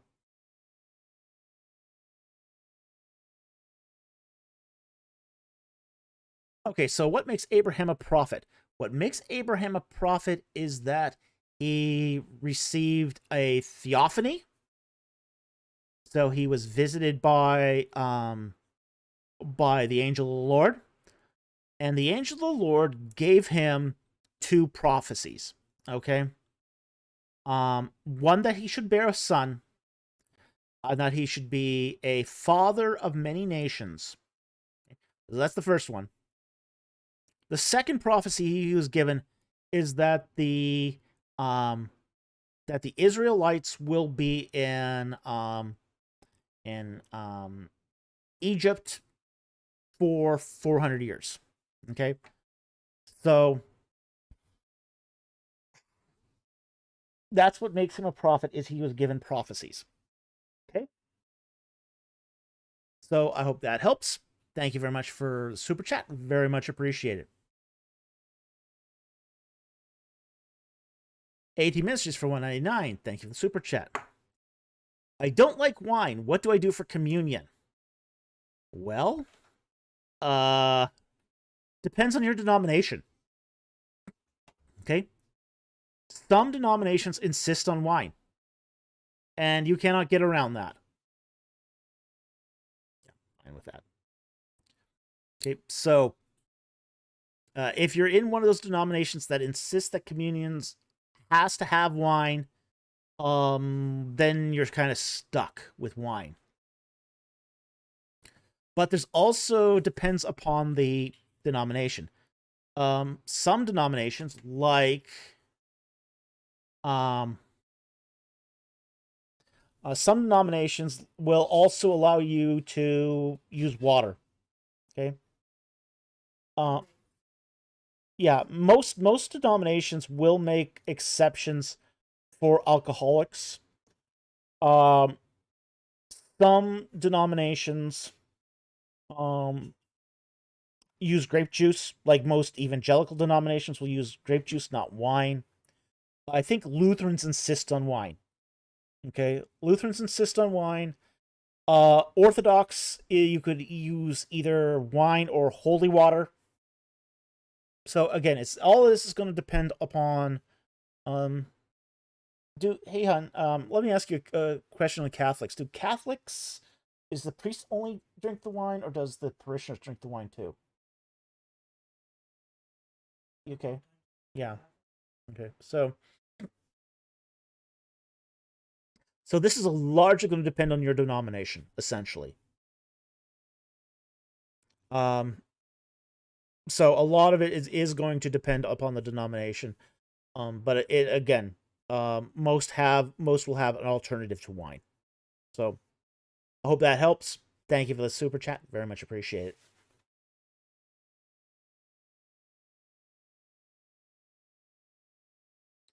Okay, 18 Ministries for 199. Explain Daniel 11:37.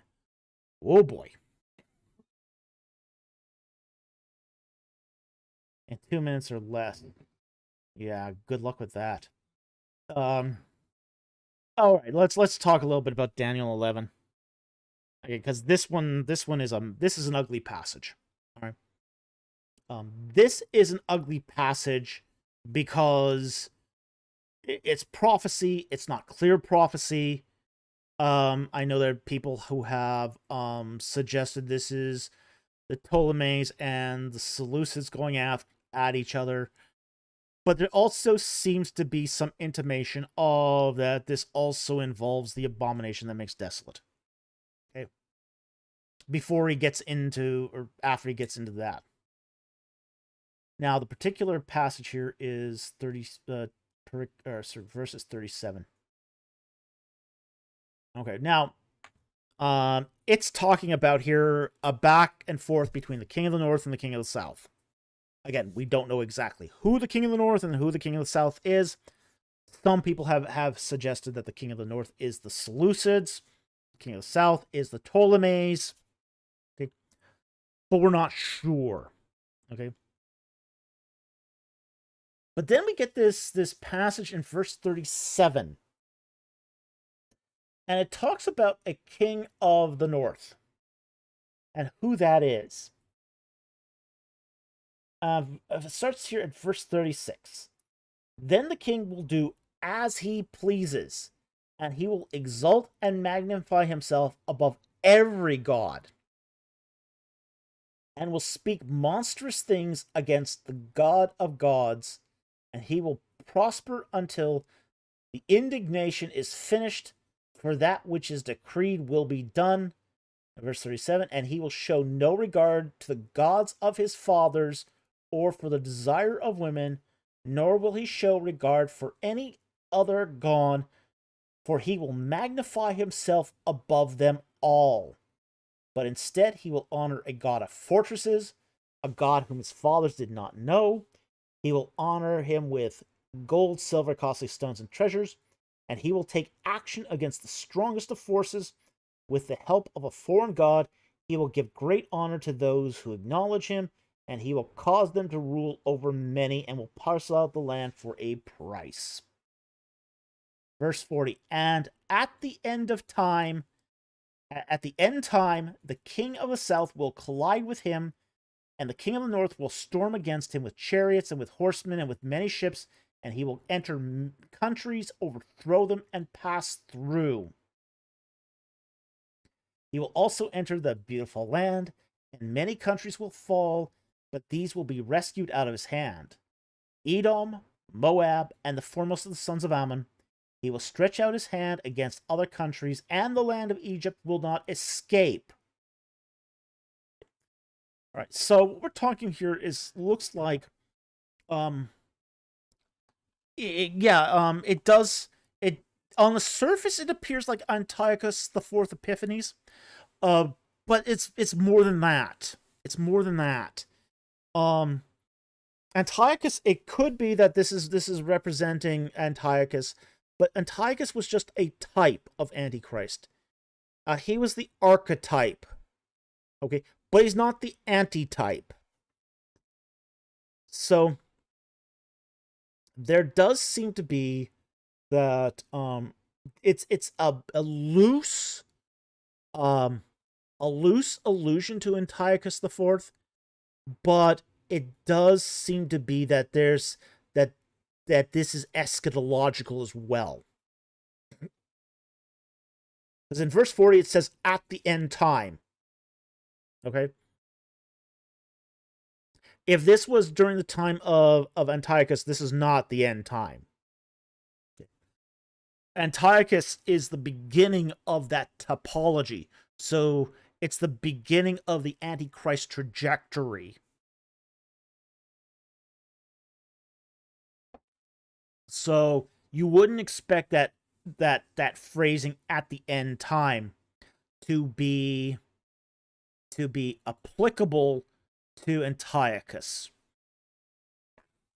Because Antiochus the Fourth is an Antichrist. He's the archetype of the Antichrist, but he's not the fulfillment of that trajectory. So, getting back to that particular verse, 1137. So, whoever this figure is, he will show no regard to the gods of his father. Okay, so he's not a religious man. Okay, he's not a religious man. He basically is thumbing his nose at the gods of his fathers. Or for the desire of women. Okay? So he doesn't care about bodily pleasure. At least not from women. Okay? It's not what motivates him. He's not motivated by religion of his ancestors. He's not motivated by say sexual pleasure, at least not from women. And he will not show regard for any other god. And what this is doing is giving you the mindset of this anti-type of the Antichrist, okay, of the abomination that makes desolate. So he's basically saying that this is a guy of focus. He is incredibly focused. He's not focused on. He's not distracted by religion. He's not distracted by women. He doesn't regard any other deity. And it says at the end of verse 37, for he will magnify himself above all of them. Mama says, sounds like a narcissist, realistically. He probably is a narcissist. Yeah, it's obvious he's a narcissist. Mama, everything is about him. Yeah. Yeah. But he's also a guy who's not given to that sort of... He's not a guy who's easily swayed. Okay? But 38, it says, but instead he will honor a god of fortresses. And that's a really interesting phrase. A god of fortresses. Military might is his god. Military might is his god. a God whom his fathers did not know. And he will honor him with gold, costly silver, and treasures. So essentially, he's going to pour all his money into his armies. Verse 39, and he will take action against the strongest of fortresses with the help of a foreign god, and we don't know who that is. He's not lauding that foreign god, but he's being helped by a foreign god. And he will give great honor to those who acknowledge him, and will cause them to rule over many and parcel out the land for a price. Okay. Yeah, big old war chest. Exactly, Mama. Big old war chest. Yeah. What is his god? Tanks and soldiers and bombs and missiles. That's his god. Military power. That's what he worships, is military power. You know, F-35s, you know, that sort of thing is what he's going to worship, you know, aircraft carriers. Yeah, nukes. Yeah, nukes. Yeah, that's his god, is military power. And that's what he exercises. So, yeah, you know, he's Andrew Graham. It's not Donald Trump either. Yeah, I don't think so. Gain of function bioweapons? Well, possibly. That's another possibility too. But really, this is a guy of military means. That's what he is into. You know, religion means nothing to him. Because it says here in verse 36, he'll say monstrous things against the God of gods and magnify himself above every god. It's all about power. So, Bubble Machine, what happens when weapons fail? Well, that's why he's got lots of them. That's why he's got lots of them. You know, yeah, ultimately weapons will fail, but a guy like this just accumulates more. This is a person who's accumulated so much weaponry that this is what he's worshiping.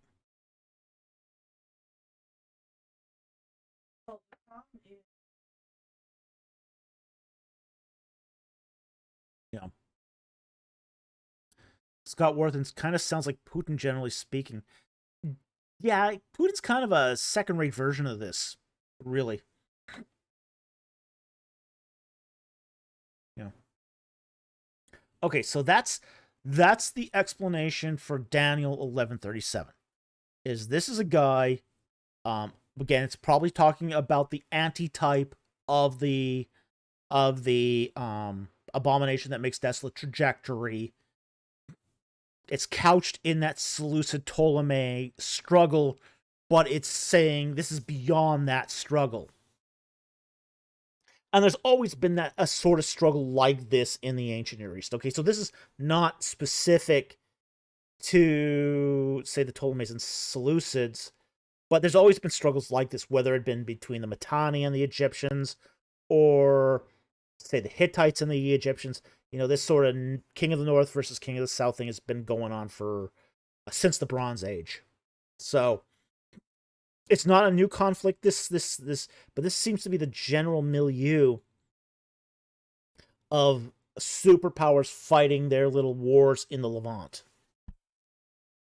And this is just the consummation of those wars.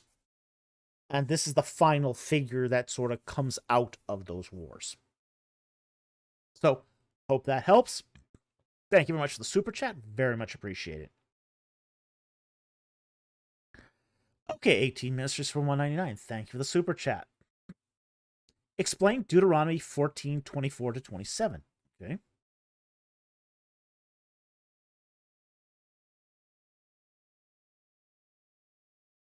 Deuteronomy 14. 24. Okay. Oh, it's this passage. Okay. And the passage reads, and if the distance, this is talking about the bringing of the tithe.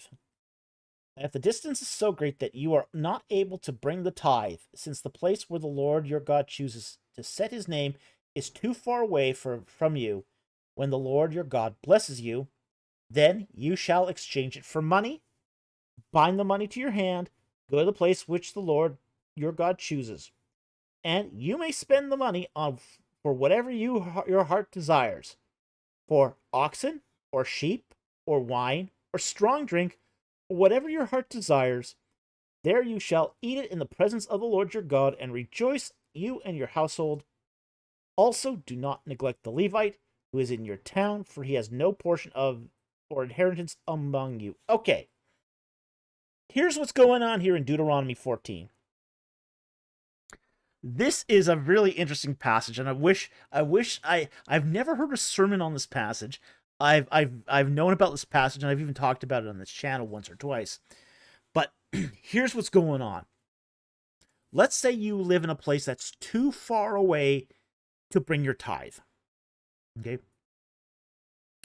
Now today, there's churches usually very close by to wherever you live, but that wasn't always the case. But let's say, for example, you live in Antarctica. You're a scientific team in Antarctica. You're still getting paid, but you're too far away to bring your tithe.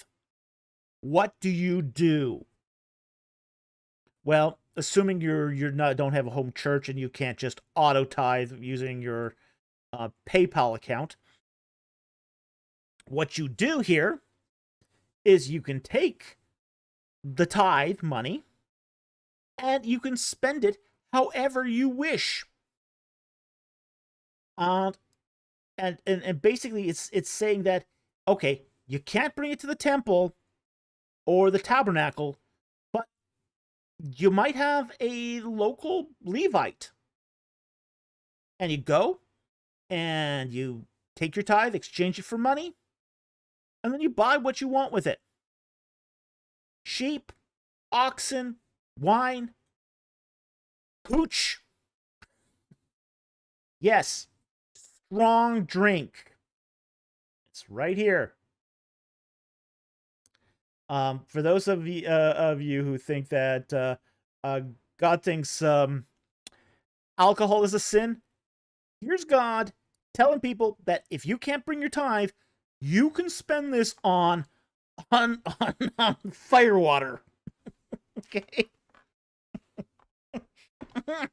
And then consume it. Oh yeah, I'm going to get so backlash for that. So yes, you can spend it on whiskey. Okay?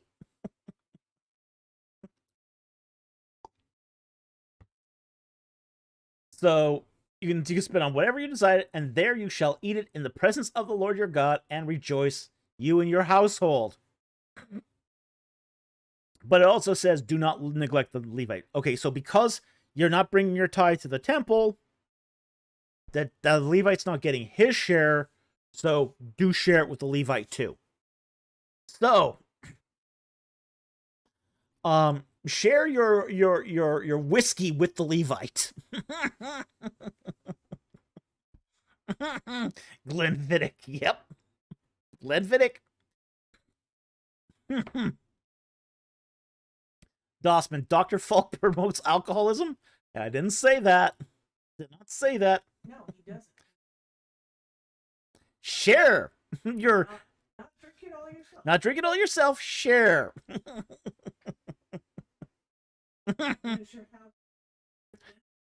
Danny Dement. Reverend Pastor Dave told me so.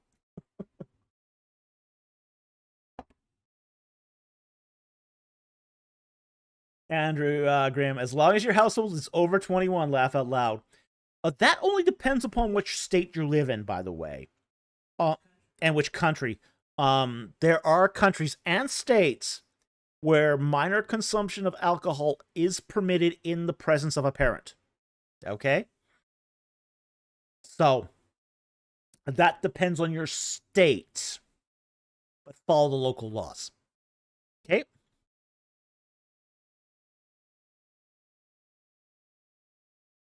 Yeah, don't drink and drive. That's not a good thing.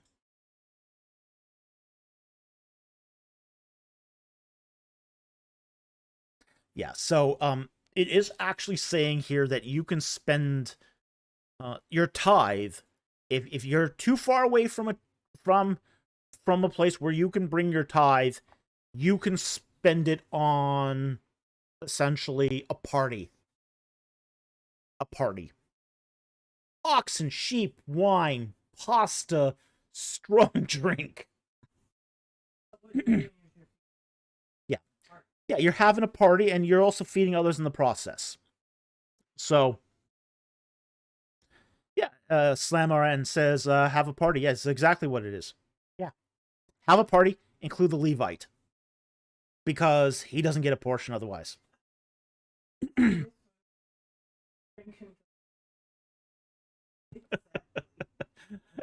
Mysterious fungus. Don't drink and drive, but do drink and tithe. Yeah, exactly.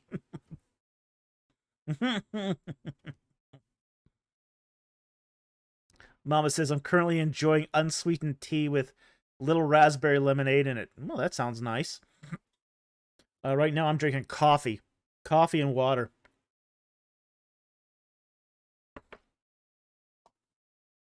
Vermin the trash rat. New merch. Drink and tithe. Hey, that'd be popular. We still have to find a new merchant for the merch. You know, because those shirts don't wear well. Yeah, we got to get a better merch vendor. The YouTube default merch vendor does great cups, great mugs. The mugs are fantastic from the merch vendor, but the t-shirts are iffy. I heard the posters are okay too, so we might do some posters. Okay. So that explains Deuteronomy 14:24 to 27. Thank you very much for the super chat. Very much appreciated. Okay, 18 ministries for $4.99. Thank you for the super chat. What does it mean to be a priest of the order of Melchizedek because of his indestructible life? Hebrews 7:15 to 17. All right, let's go to the passage. Read the passage, and let's exegete the passage. Hebrews chapter 7, verse 15 to 17. All right. And the author of Hebrews in verse 15 says, and this is clear still, if another priest arises according to the likeness of Melchizedek, who has become such, not on the basis of a law of physical requirement, but according to the power of an indestructible life. For it is witnessed of him, thou art a priest forever, according to the order of Melchizedek. All right. Now, the context of Hebrews 7 is that Hebrews has two themes. There's two themes in the book of Hebrews, okay? One theme is that to warn you against apostasy. The second theme is that Christ is greater than anything. He's greater than the law. He's greater than the prophets. He's greater than the unfulfilled promises. And he's greater than the priests. Why is he greater than the priests? And this is what Hebrews 7 sort of lays out. Okay? Why Christ is better than the priesthood. Okay. And it comes down to that he is a priest in the order according to the order of Melchizedek. Now, what does that mean? Now, specifically, Melchizedek was the ruler of Salem, Urushalem, which was a Jebusite city. It was a city of Jebusites. It was the old Jerusalem before it became Jerusalem. Okay? It was, as I said, it was a Jebusite city. It was a pagan city. It worshipped the god Shelem, which was a ideological god, a god of peace. Okay. Zadok. Melchizedek comes from the name Melchizedek. Zadok is king, and Zadok was another Jebusite god. Zadok is the god of righteousness. So these are the sort of categories that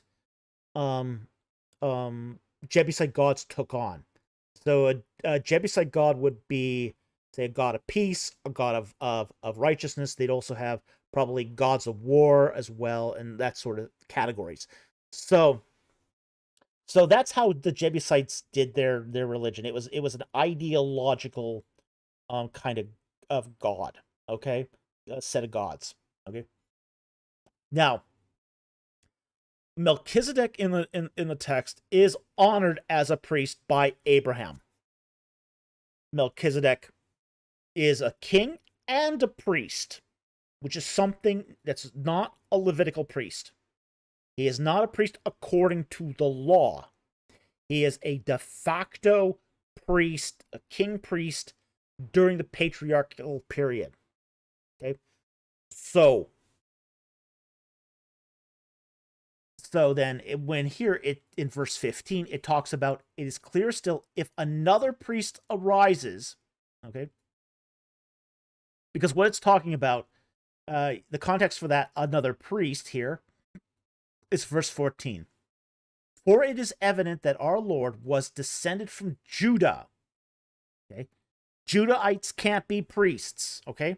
They can't be priests. Priests have to come from the tribe of Levi, and specifically from the family of Aaron. Okay?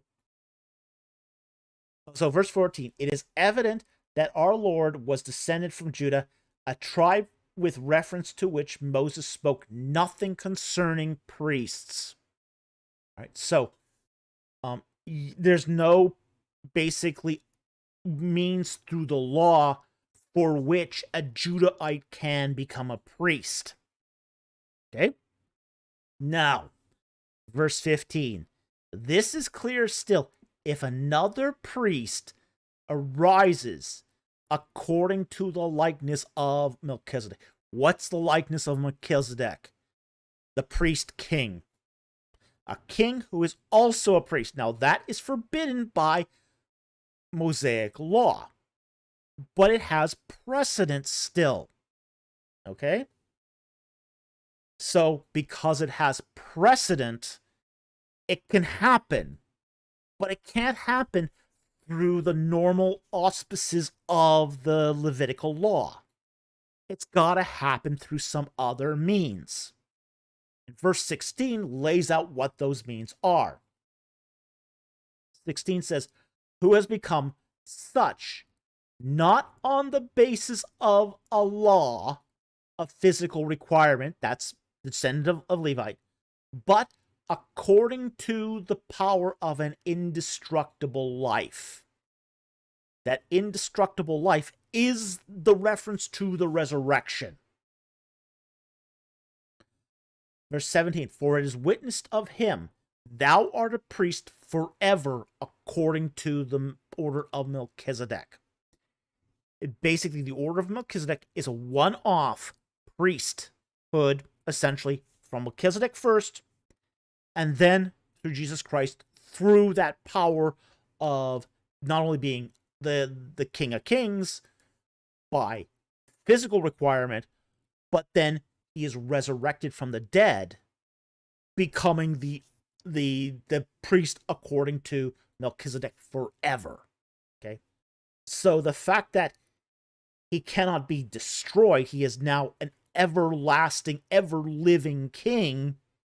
He has now entered into that priesthood of Melchizedek through that power of being resurrected. So, that's what it means to be a priest of the order of Melchizedek. So, 1, you're not of the tribe of Levi. 2, you're a king. 3, you're resurrected from the dead. Okay? So that's what this passage of Hebrews 7:15 to 7:3 means in a nutshell. It lays out 3 requirements for that whole Melchizedek priesthood. Okay? So I hope that helps. Thank you very much for the super chat. Very much appreciated. Okay.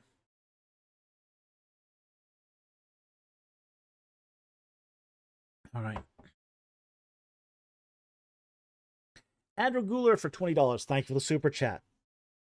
In a previous live stream, you mentioned that the coast of Palestine does not have a deep sea port necessary for seafaring. If so, how does the tribe of Dan have ships? Song of Deborah, Judges 5:17. They took over Zebulun's inheritance, and they had the port of Joppa. Okay. Now, one of the things about Joppa is it's not a deep sea port, but it is a port. It's a fishing port. Okay. Now, later on, it is converted into a deep sea port, but that's their port. That's the port that Dan has. Dan has that the city of Joppa. Okay. So, Joppa is a very interesting has a very interesting history. It's it started off as a shallow bay port. So it's perfectly appropriate for fishing fleets. And the tribe of Dan had a fishing fleet. Okay. But it's not a deep sea port. It was a port that was used later on converted to a deep sea port. And it was used by the Crusaders. It was probably the most important port in the Levant for, say, the Crusades. It was used a lot by Crusader ships. It was an incredibly important port in the Middle Ages. Incredibly important port in the Middle Ages. But before its conversion to a deep sea port, it was what would we call, as I say, a shallow port. Okay. The only real deep sea port on that coast was Caesarea. That was the only one on the coast there. But that was basically, again, another port that was made a deep sea port by Herod the Great. Yeah, they're impressive. Yeah, those ports, the ones that Herod converted, were very impressive.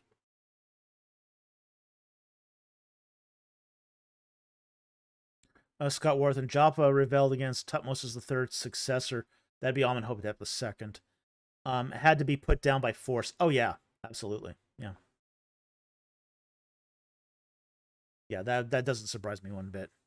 And it's on the coastal plain there, so I mean, the Egyptians were very, very sensitive about anything that sort of went down on the coastal plain anyway. Joppa's being on the coastal plain, yeah, absolutely, it would have ticked off the Egyptians if they had rebelled.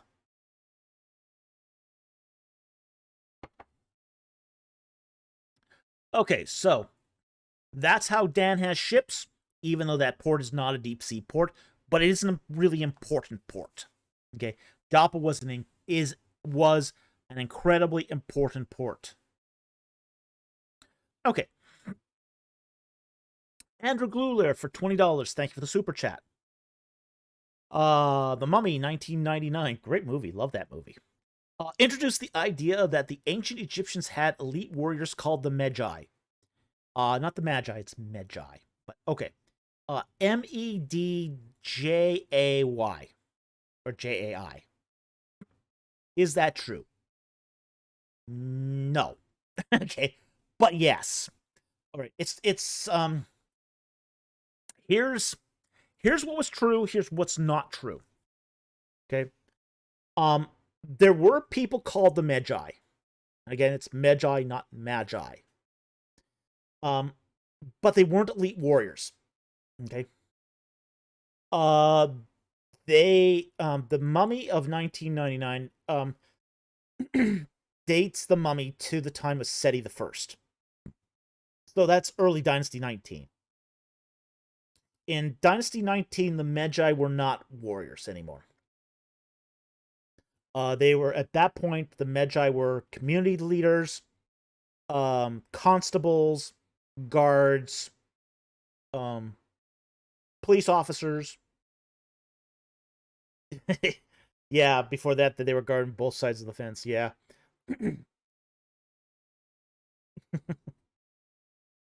The whole story of the Medjay is very interesting. Basically, they sort of ran this this scam where during the Second Intermediate Period, the Medjay worked for both sides. They worked for the Egyptians and they worked for the Nubians. And they were basically mercenaries doing basically border patrols. And when they came across each other's forces, they just have lunch. Okay, they didn't fight each other. They just had lunch. Oh yeah, it kept conflict on the border way down, but most of the first never caught on to this. And he eventually rewarded them for their loyal service by making them guards, community representatives, police officers, constables more than police officers, but basically they're peace officers as such, but they weren't elite warriors. And even when they were mercenaries, they were never elite warriors as such. Okay, so this basically the idea that was proposed here by the Mummy, even though it's really a great film, isn't true. Okay, so I hope that helps. Thank you for the super chat, very much appreciated. Danny Dement, friendly reminder that the Mummy supports a late Exodus date. It does, ironically. Oh yeah, because remember when the Benny is bringing out all those amulets and he starts talking about those various languages? He speaks in Hebrew. And the Mummy says, the language of the slaves. And he's supposed to be buried during the reign of Seti the First, which is Ramses II's father. It's an interesting connection, yeah. That scene is so hilarious. Oh, that scene is hilariously funny, but interesting too. It's a very interesting scene.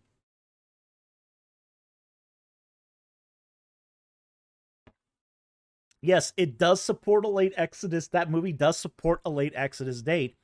And a lot of people just missed it. Just missed it. I like that. Yeah, it's a cool movie. It's a very cool movie. Not accurate. Benny. Yeah. Our little buddy Benny.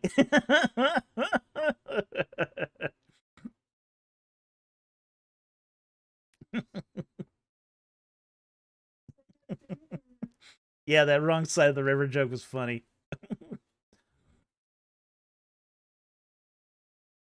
Okay, so there you go. There were Medjay, they just weren't elite warriors. So hope that helps. Thank you for the super chat, very much appreciated. But again, great film, love that film. Okay, Andrew Cooler for $20. Thank you for the super chat. What is it about the Song of Deborah that many scholars are convinced that it is the oldest part of the Bible and it dates back to the 1200s BC? Okay. It doesn't date to the 1200s.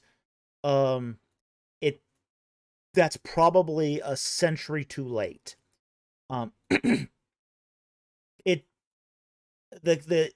fact is it probably more dates to the 1100s. Okay, but that's okay. That's just 100 years. But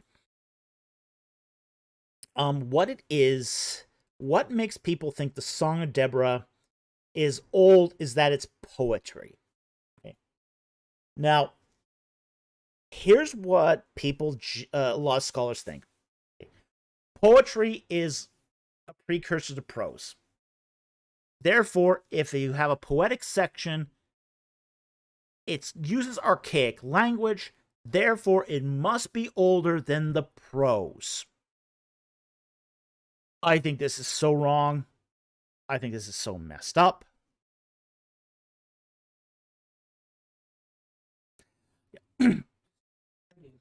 Poetry in almost every language uses archaisms.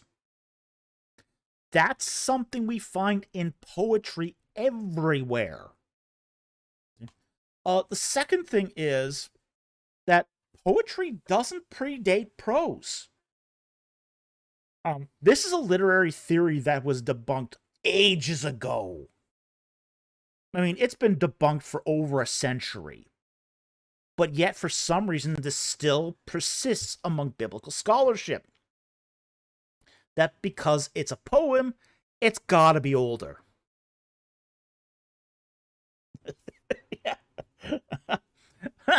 Yeah, it's not true, but it should be, right? Yeah, that sort of thing. Mama says, poetry is easy to recall orally, but arguing it came before prose is ridiculous. Yeah. Well, especially since we do have contemporary sources in the ancient Near East, particularly Egypt, that combine poetry and prose in the same document. You know, like we have, for example, the Annals of Tutmosis III, you know, and the Battle of Kadesh. You know, these are sections, like in the Battle of Kadesh, there is a prose section and a poetry section. In the Merneptah Stela, there's a prose section and a poetry section. Same document, written same time. They date to exactly the same time. One is not older because it has poetry in it. And the poetry has archaisms. Huh. Funny that. But it's written at the same time as the prose. It's an out-of-date, obsolete literary theory that just refuses to die in biblical studies.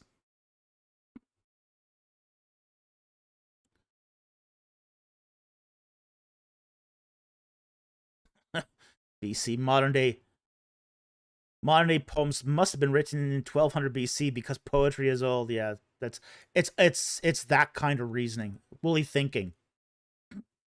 Mama, it's like arguing that multiplication came before division. What?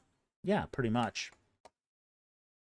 Yeah, it's that sort of rationale. It's as I said, it's obsolete literary theory that just thumbs its nose at the facts. It thumbs its nose at the evidence.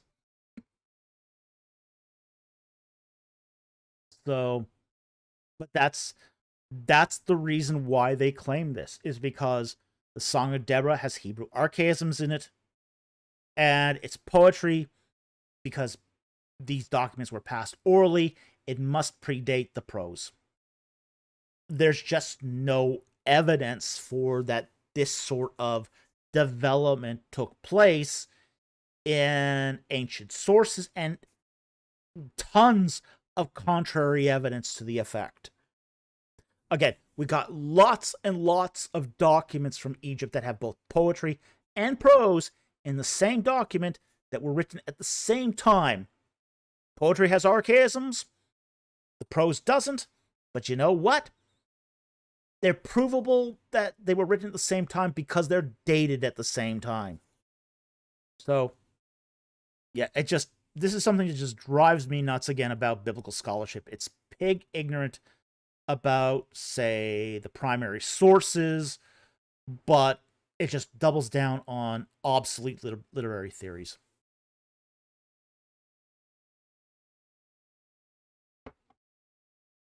Okay, next super chat here is from Johnny Mo for $20. Thank you for the super chat. What do you think of the idea of a gradual unveiling of the character of God to help explain things like harsh judgments in the Old Testament, mercy on the Assyrians and Jonah, and culminating in the person of Jesus. See Matthew 13:17. Let's take a look at Matthew 13:17 here, then I'll comment.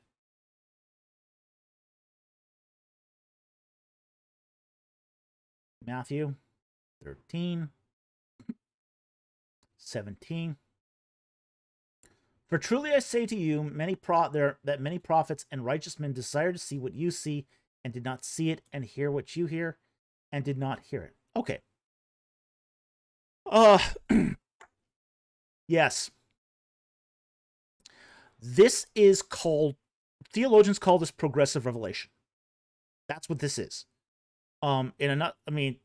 This is almost accepted as fact amongst theologians. Okay. That revelation is progressive. Okay. So this is what we're talking about here, where God doesn't dump everything on people at once, but he slowly teases it out over time through supplemental revelations, through additive revelation, through that sort of thing. And the whole process is called progressive revelation. So this is again, now some of the things you've said here are a little bit of a oversimplification, like the gradual unveiling of the character of God to explain things like harsh judgments in the Old Testament. Not necessarily, I would say that not necessarily harsh, but culturally appropriate. Okay? And there is a nuance there that I think we need to balance. Some of the judgments were not so harsh as they were culturally appropriate. But God's working within human culture to bring, to unveil who he is through it. So I think we got to be a little cautious there. The mercy on the Assyrians in Jonah. Again, that's sort of something that's been a constant theme in the Old Testament, which is that Israelite religion was supposed to reach out to the non-Israelite. And culminating in the person of Jesus Christ. Again, he's the consummation of all of that. So, again, this is all consistent with the idea of progressive revelation. And there are many theologians that do talk about progressive revelation. So, yeah, it's a well-known concept inside of theology. So I hope that helped. Thank you very much for the super chat. Very much appreciated. Mike JSB for $2. Thank you for the super chat. Have you read Nigro's recent preliminary report? Which one? He's had several. He's had one in the last one I read two of his 2023 reports. One on Jericho, or two, both are on Jericho. One is on late Bronze Age Jericho. The other one is on early Bronze Age Jericho. Okay. These both came out in 2023. The one on early Bronze Age has passed its publication embargo, is now available online for free. I think the other one on the late Bronze Age is still under publication embargo, but I have read it. So I don't know which report you're talking about here, so you'd have to be more specific. He's done a lot of preliminary reports on Jericho. So anyway, thank you very much for the super chat. Very much appreciated. Mike JSB for $2. Thank you for the super chat. Is Tel Heshbon a problem for the 13th century conquest? Not necessarily. It's something that raises a question. But again, what we're dealing here with in Tel Heshbon is an absence of evidence. Now, okay, if it's a 2024 report, I haven't read it. I haven't read the 2024 report. Yeah, I don't have a copy of that report. So again, that's something I'd have to look up. And that is one of those journals that has a pretty harsh embargo. So The last one I've read was the 2023 report. Okay. So,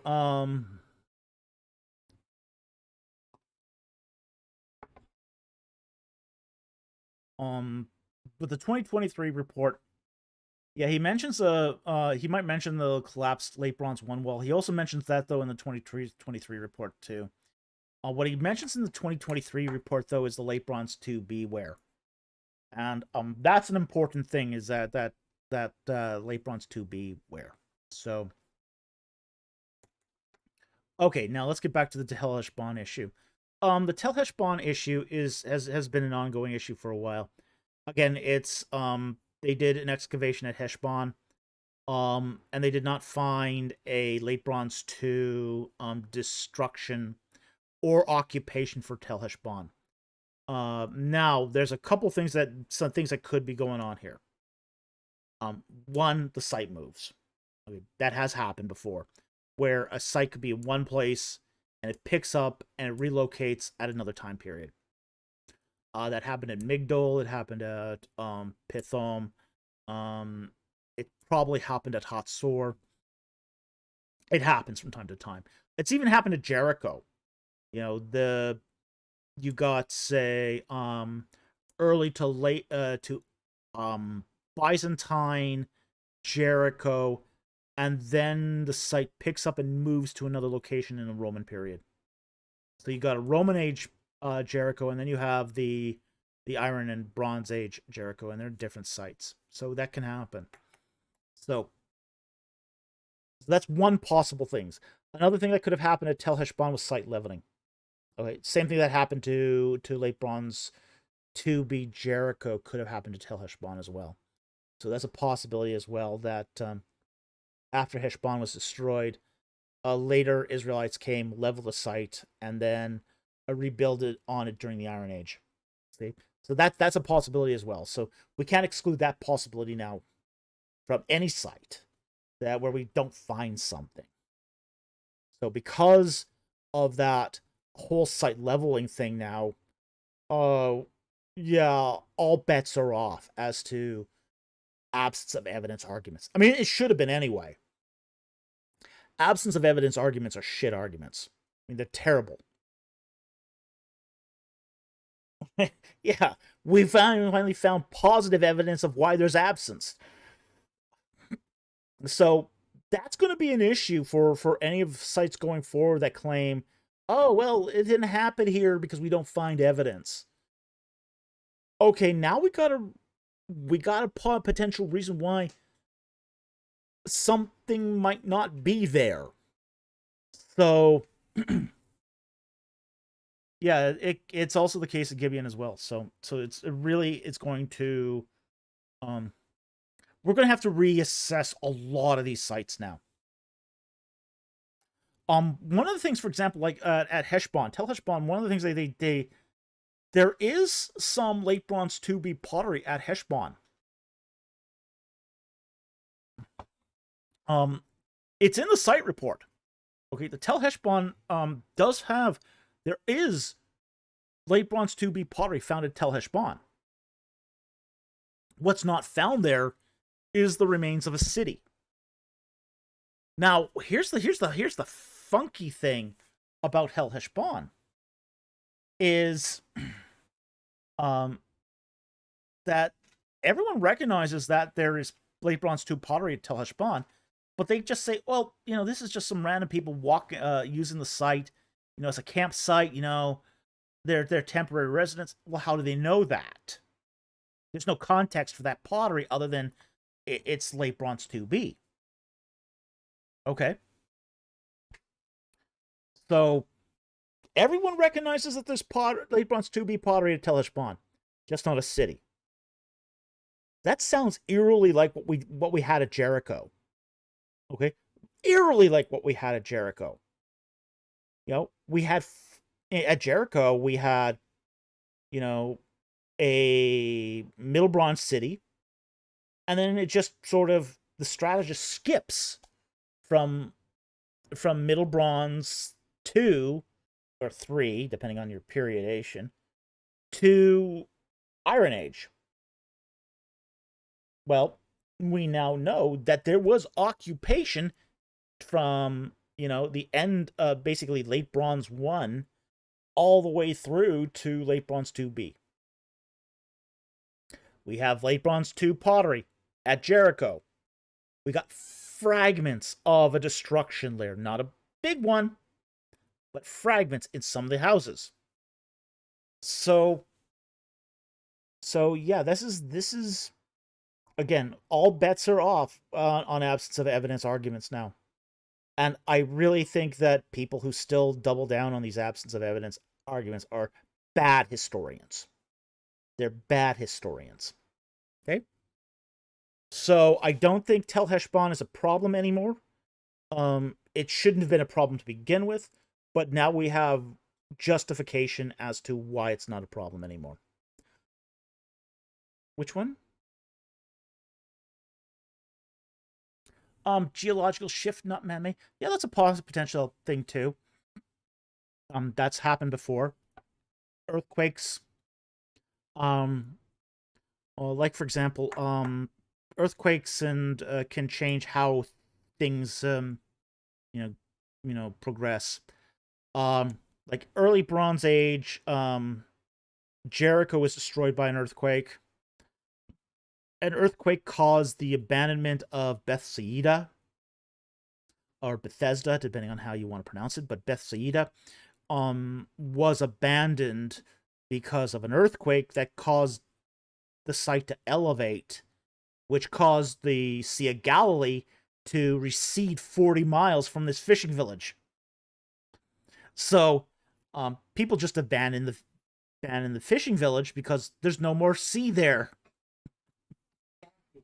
Yeah, bad fishing after that. So geology can play a role in these things too. But there's lots of reasons why these things can happen. Water supply dries up. Water... Dang, that's a heck of an uplift. Yeah, it is.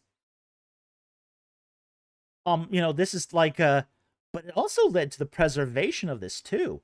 In fact, I think in the Israeli Antiquities Authority now has made Bethsaida an archaeological park. This is now the Park of the Disciples, because this is the home of Peter. Okay, this is the hometown of Peter, and ironically, it was preserved. This fishing village was preserved because of the earthquake. Earthquake pushed it up like 40 feet. The water just rushed away from it, and people said, where did the sea go?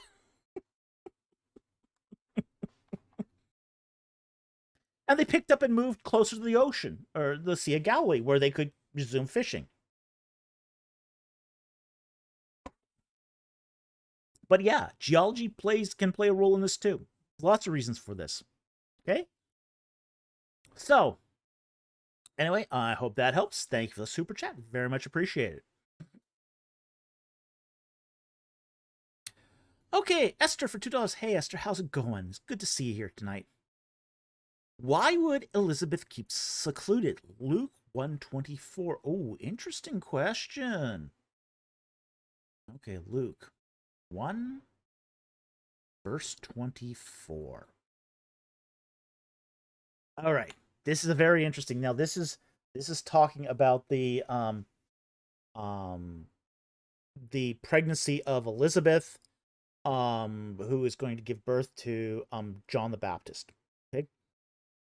Now, verse 24, it reads, "After these days, Elizabeth, his wife, became pregnant, and she kept herself in seclusion for 5 months, saying, 'This is the way the Lord has dealt with me in the days when he looked with favor upon me to take away my disgrace among men.'" Okay. Now, the question is, what is happening here that would cause Elizabeth to go into seclusion for 5 months? Now, there's nothing in the Levitical law that says a pregnant woman has to go into seclusion. Nothing.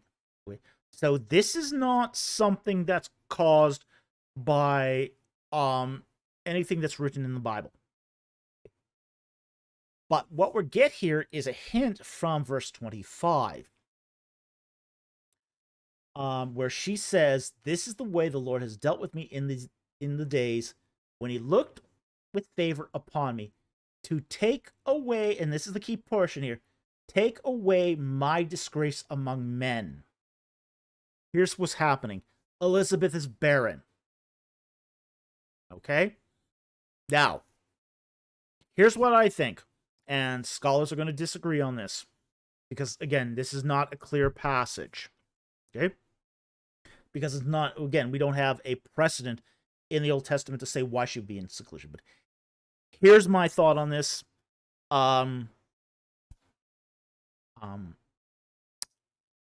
What is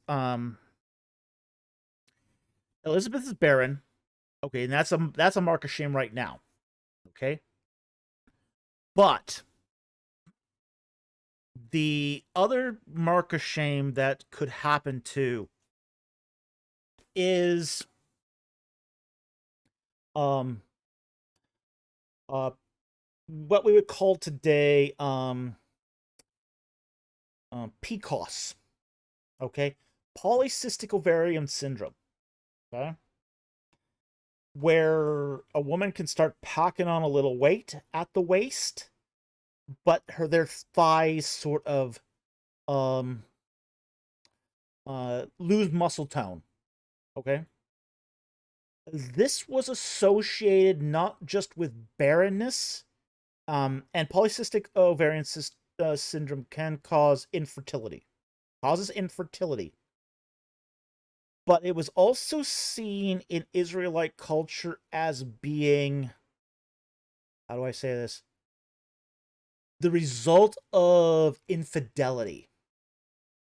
Okay? So, we talked a bit a while ago about a husband accuses a wife of infidelity.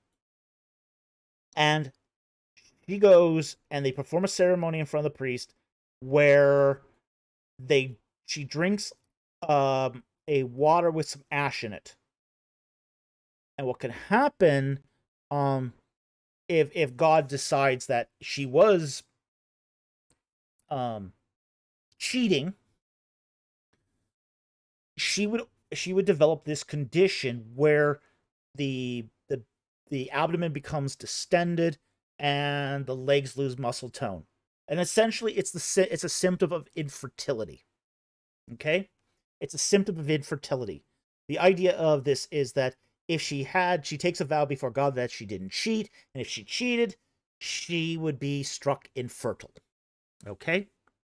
Now, one of the problems with polycystic ovarian syndrome is it can look like early stage pregnancy. Okay. It can look like early stage pregnancy. And it could be seen that Elizabeth had sort of the look of somebody with this kind of infertility.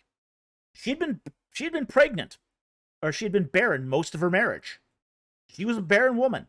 She had no, but now she starts looking like she's a little pregnant. Yeah, okay. People are going to start talking. They're going to start talking out of ignorance that she was cheating. She was cheating, and she was starting to look like a woman who had been struck infertile. Okay? Because of infidelity. So what she does is she hides for 5 months. So nobody sees her in her early stages of pregnancy. She emerges after 5 months when it's clear she's pregnant. Okay? Where she's big enough that it's no longer in doubt that she's pregnant.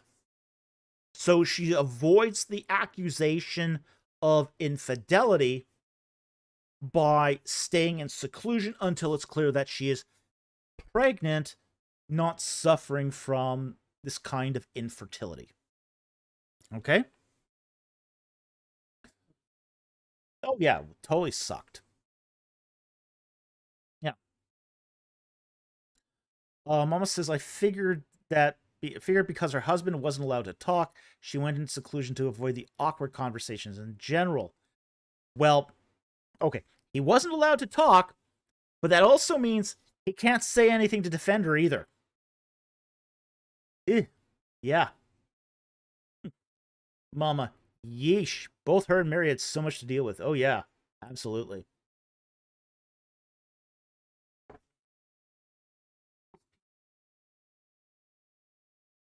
Oh, yeah, it's, yeah, you don't want to be chosen by God. It's for that thing, yeah.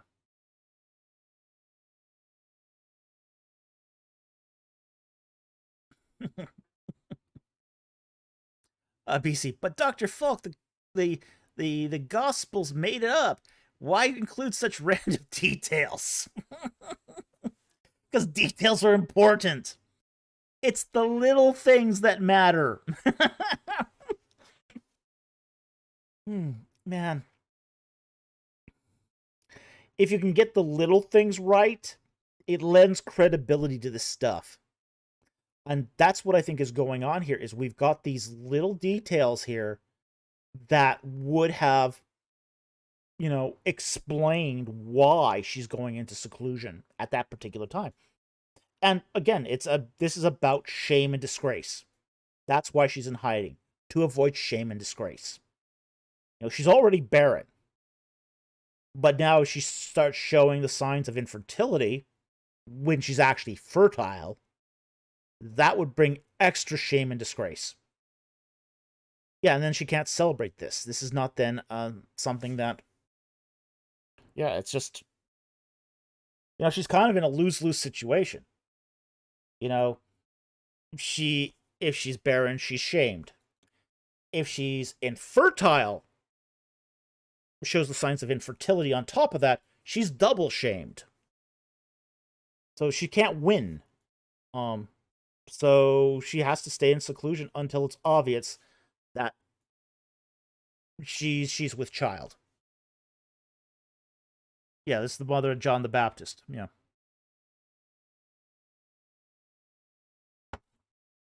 So it's kind of she doesn't really, if she wants to maintain the respectability, and her father and her husband's a priest. Her husband's a priest. So it's not just shame on her, it's shame on him too.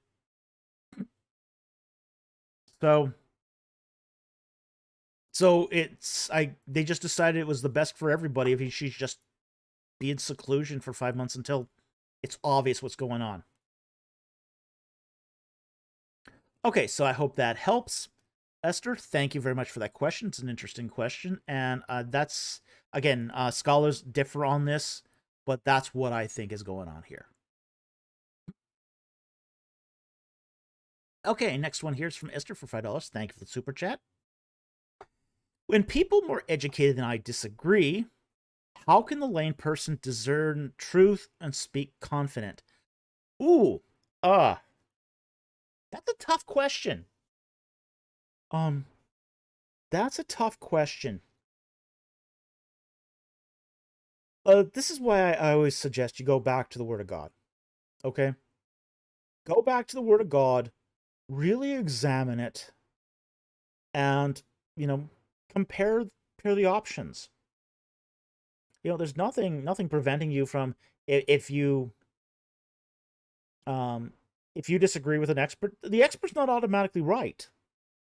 I proved tonight I'm not automatically right. Okay? Okay? Experts can get things wrong. And, they're human. Everyone's human. We all make mistakes. Okay? Do you double down on the mistakes? Well, that's where you have to use discernment to figure this out. And I'm not saying it's easy. Okay? It can be very, very difficult to discern between two different experts on something. But then again, that's what's incumbent upon us. So, what I would do in the case where, say, an expert and I would disagree is I'd go to the commentaries, I'd look things up, research it. Research it. See what a variety of opinions says on it.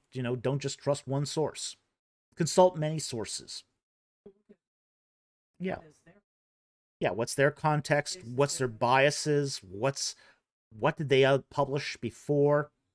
Do they have a... Yeah. My producer asks, is this a denominational difference? Is this an academic difference? Is this a presuppositional difference? Is this is this something they were taught in Sunday school they didn't do? Is this something they're just repeating from Sunday school? Yep. Experts do that. Experts do that. Nobody escapes their Sunday school training. Even experts. Andrew Graham, are we assuming they're an expert? Well, are they an expert? You get people who are more educated on certain subjects that aren't actually experts. So again, you just have to... Mama, no one escapes Sunday school unscathed. Exactly. Sunday school theology has done a lot of damage. It's done a lot of damage. It's done a lot of good, but it's also done a lot of harm too. Keeps Learning says, it must be hard for experts to admit they're wrong all along when they've built their careers on a wrong interpretation, like the early Exodus. Yeah, it is. Look, here's the thing. Most experts aren't evidentialists. Oh, they like to say they follow the evidence, but they really don't. Most experts will essentially just double down on whatever they were taught, whatever they sort of picked up.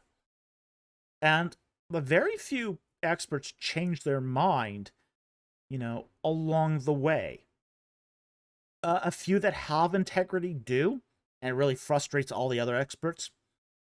There seems to be this ongoing expectation in the academic world that once you have your PhD, you stop growing and learning and following the evidence. Well, yeah, that might be convenient in the academic world, but it's not very smart. It's not very smart. So people tend to become ossified in their knowledge and their opinion. They get to a point in their education where they learn all they want to learn, and that's it. They stop learning. And then they just repeat what they learned. Which is why you have these people who are still sort of spouting obsolete views. And they just don't ever think about it because thinking's hard. It hurts. Okay? So, and there was I forget who said this. Theories don't convince academics. What happens is academics simply die off. Okay? So the idea here is that evidence doesn't convince academics. What happens is the old academics die and a new generation comes along that has fresh thinking. Okay? So that's how things change in the academic world. It's not a matter of who has the best evidence. It's that whoever has the best evidence convinces the young academics to accept it. And then the old ones just simply die off. So, I'm getting back to the original question here. How do you How do you discern the truth and then speak confidently of it? Is you've got to figure it out for yourself. You got to figure it out. And there's no easy way to do this. No easy way to do this. Oh, Jack Ray showed up. Cool. Yeah. Jack Ray says, even lawyers have continuing legal education requirements. Yeah, they do. Yeah. Yeah, even teachers, school teachers have. You know, they're required to do a certain amount of learning every year. Yeah, there's just no easy way to do this, okay? You just have to sort of bite the bullet and then try to figure it out yourself, okay? You can ask people you trust. You can ask experts you trust or people who maybe know better than you. And I would highly encourage that. And that's one of the reasons we do this channel on these live streams is to take the questions like that are, say, maybe more difficult, so that people can sort of, okay, get another perspective on it. Yeah, we don't expect you to believe us on everything we say. What we do expect is that you take what we give you and then evaluate it. Weigh the evidence, weigh the arguments, and then come to the conclusion yourself. Okay? So, that's what I would suggest here. Thank you very much for the super chat. Very much appreciated.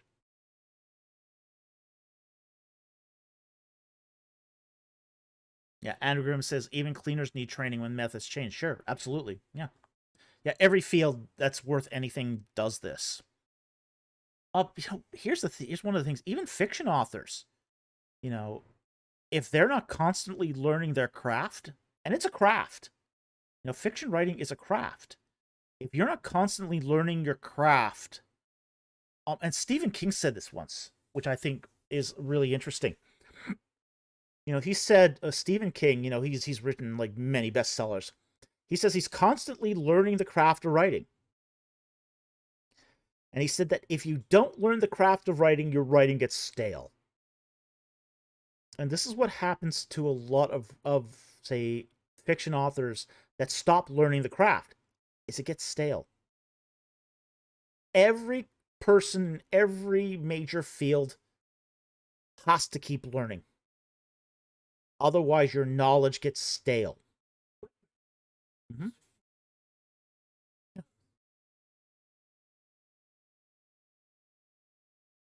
Yeah. Yeah. Mama King needs to keep working on it. Yeah. Yeah, pretty scary, huh? Yeah. Stephen King needs to keep working on his writing. Yeah, I know it's scary, but it's true. If you want to stay fresh as a writer, you have to constantly keep working on your writing.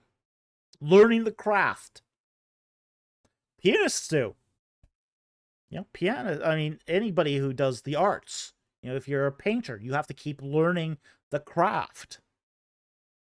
Otherwise, your paintings become old and sort of prosaic.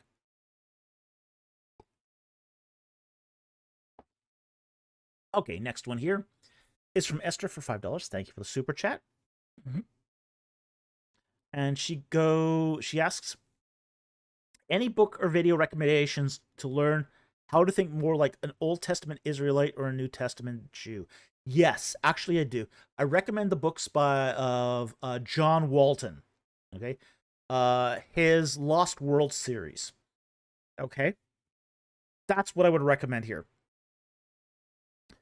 John Walton does an excellent job of getting into the nitty-gritty of, say, the context of the ancient Israelites. Okay, and he's got several books on this. He's got like the Lost World of Genesis, the Lost World of the Prophets, the Lost World of the Judges. Okay. So I would highly, highly recommend John Walton's books for, as a primer for learning the context of ancient Israelites. All right, so I hope that helps. thank you for the super chat. Very much appreciated. Messianic Talmud for $5. Thank you for the super chat. How similar is the Creator God Ta compared to Yahweh in the Bible? Only similar in one respect. Okay? The only similarity between Ta and Yahweh is the idea of fiat creation. Okay? Now, what is fiat creation? Fiat creation is the idea that you can create through the power of your voice or your thoughts. Okay? In the Shabaka Stela, there on the Shabaka stone, there is this sort of contest between the Memphite theology under Ta and the Heliopolitan theology under Re. And basically, it's a sort of a contest of who's the better god. And basically, Ta says, the Memphites go, oh, Ta's the better god because he creates through his thoughts and through the power of his voice. The sun god Re is the inferior god because he creates through the male sex act. Okay? So, that's about the only similarity, though, between Ta and Yahweh, is Yahweh says, let there be light, and there was light. Yahweh creates the power of his voice. Ta also creates the power of his voice. So that's the only similarity between. Now, everything else is different between the two. Okay? Yahweh is a transcendent God. Ta lives inside his creation. He's an immanent God. Yahweh doesn't have a body. Ta has a body, and he's a mummy. He's essentially a dead person wrapped up. Okay? So that's where the similarities end. That's the only point where the two are similar, is in that one sort of intersection of fiat creation. That's the only way they're similar. Okay, so I hope that helps. Thank you very much for the super chat. Very much appreciated. All right, Esther again for $5. Thank you very much for the super chat. How would the disciples have understood Mark 8:34 before the crucifixion? Ooh. Okay, let's go to Mark. Mark 8:34, and the text reads, and he summoned the multitude with his disciples and said to them, if anyone wishes to come after me, let him deny himself, take up his cross, and follow me. For whoever wishes to save his life shall lose it, but whoever loses his life for my sake and the gospel shall save it. Okay.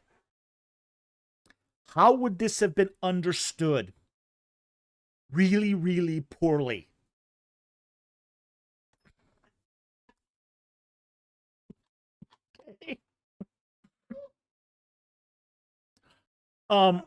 This would not have been received well at all. In fact, what ends up happening is this sort of talk loses a lot of his followers. Okay? This is just over their heads. If anyone wishes to come after me, let him deny himself and take up his cross. Take up his execution. Right? I mean, this is as to a first century Israelite. This would be like saying the modern equivalent of this was, hey, if you want to come do what I do, yeah, you're gonna have to give up everything and bring your electric chair. Yeah, how do you think that's going to go over? Because the cross is the sign of the executioner. Okay? Yeah, you're going to be executed. So not only are you going to have to give up all the pleasures of this world, you're going to be executed too. Yeah, this is not going to go over well. And it didn't.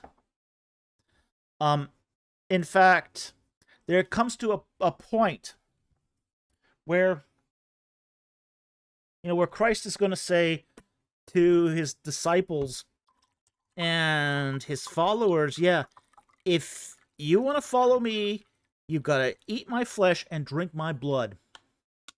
Well, this to a Jew is really abhorrent because it sounds like cannibalism. And the followers of Christ say, okay, this saying is way too hard. I don't get it, but it sounds weird. I'm out of here. So most of the followers end up abandoning Christ. And then Christ says finally to his disciples, hey, are you going to abandon me too?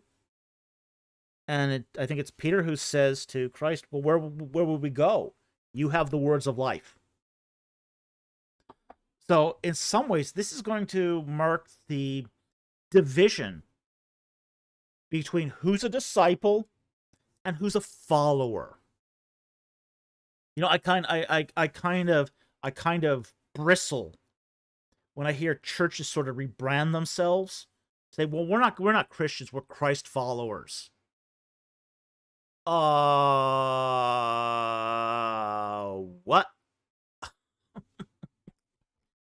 Huh? Because the followers of Christ, they left. When the going got rough, they got going out and left the building.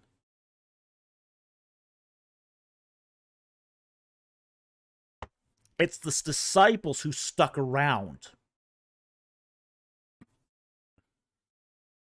But it was stuff like this where he basically tells them, hey, yeah, verse 36, what does it profit a man to gain the whole world and forfeit his soul? Yeah, that's tough language. And it was really tough for a first century Israelite to say, oh, because Jerusalem, Judea have been awash with peripatetic preachers and false messiahs. Yeah, Christ wasn't the first Messiah. There were many false messiahs in the first century. Many of them.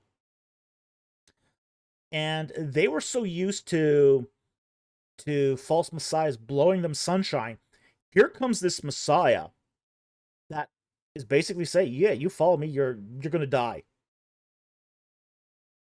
A lot of people just stopped and said, yeah, this is too heavy. I'm checking out of this.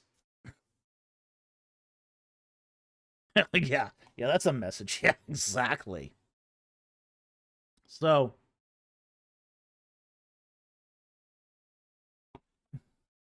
yeah. Harry Stark says, those imposters are forgotten. Yeah, they were mostly forgotten, but there were many of them. Many of them. And yeah, Andrew Grimm says, yeah, we still have false messiahs today. Yeah, many false messiahs. Oh yeah, there's hundreds of false messiahs running around the landscape, and there were back then too. That's nothing new. Yeah, a lot of them are in California and Florida. There's a lot in Lakewood.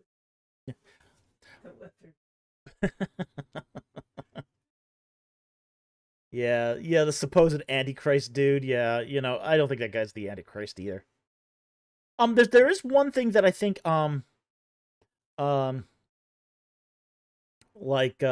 that was it his Almond Oud or something like that? Yeah, the fake Darth Beanie. Yeah, there's this guy who's claiming to be like the Antichrist and the final revelation of the Messiah and all that. That's running around right now. Who's claiming to bring, a kind of Chrislam to the world. It's like, no, he's just another false teacher. He's not the Antichrist. He's just another false teacher. Yeah. The earlier, yeah, if you claim to be the Antichrist, you're probably not. Okay. Like we discussed in Daniel chapter 11, the Antichrist is going to be. Oh yeah, he said he made all sorts of outrageous claims. Yeah.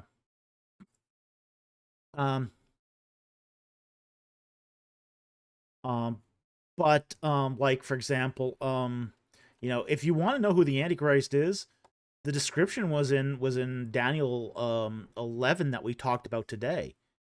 His the god of the Antichrist is weapons of war. That's one of the things we see, like in the book of Revelation. It talks about the Antichrist, and they say, who can make war like the Antichrist? Like, for example, here's one of the things I think is when people start guessing who's the Antichrist. Okay. Let's see here. Let me see if I can find the passage. If I can't, that's okay, but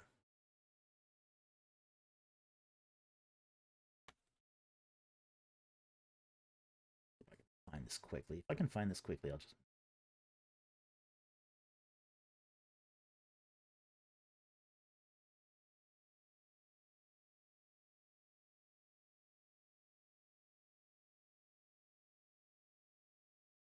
All right. One of the things about the Antichrist is his ability to make war. Okay? Revelation 12:17, and the dragon emerged from the woman and went off to make war with the rest of her offspring, who keeps the commandments of Jesus and hold to the testimony of Jesus. Okay? Revelation 13:7, and it was given to him to make war with the saints and overcome them, and the authority over every tribe and people and tongue and nation was given to him. Okay. And I saw the beast and the kings of the earth and all their armies assembled to make war against him who sat upon the horse against his army. Well, one of the things about the beast, the Antichrist, is his ability to make war. If he's no good at war, he's not the Antichrist. Just saying. That's probably one of the major requirements of the Antichrist, is he has to be good at warfare. Yeah, that's what rules out 90% of the politicians. Okay? Is most of the politicians are incompetent at war. This is what I think is really, really funny. Is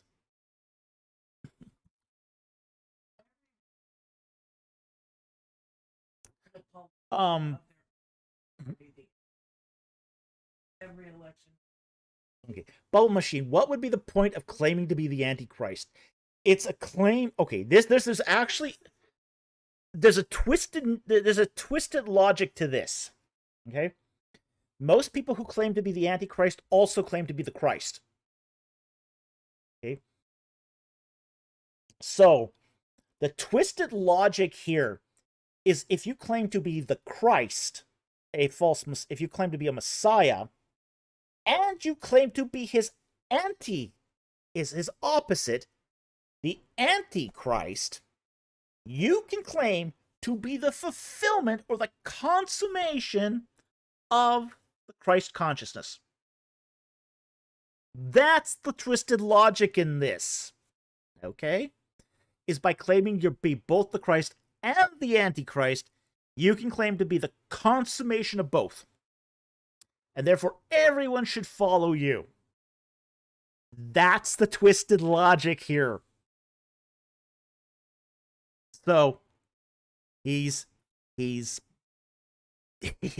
not.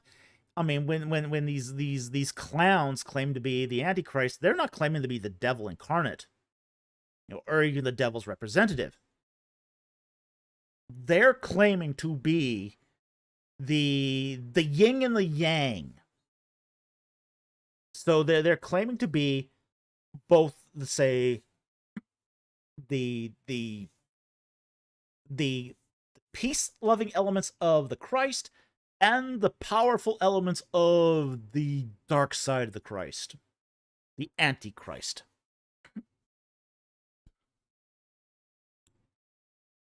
Bubble Machine. So, Mary Sue got complex issues? Yeah. Yeah.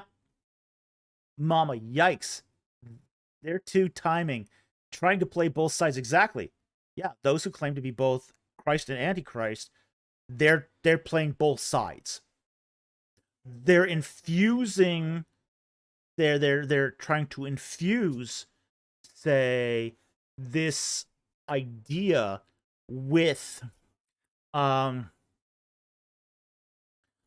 this sort of, say, Eastern motif of, say, Taoism. So they're trying to appeal to, they're basically importing a kind of Taoism into Christianity and then trying to be the representative Christianity through that importation. Keeps learning, will the Antichrist be a Jew? Not necessarily. It's possible, but not necessarily. We're not sure what his ethnicity will be. Some people have speculated that he will be sort of a representative of the tribe of Dan. The idea being that tribe of Dan is excluded, but that's an inference, and I don't think it's a very good inference. So maybe he's a Jew, maybe he isn't. We're not sure. We can't be sure. The Bible just doesn't tell us here.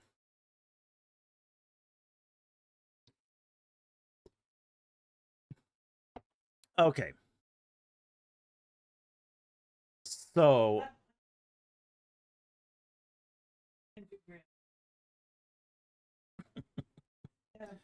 Andrew Graham, he'll be an Aussie, laugh out loud. Yeah. Yeah.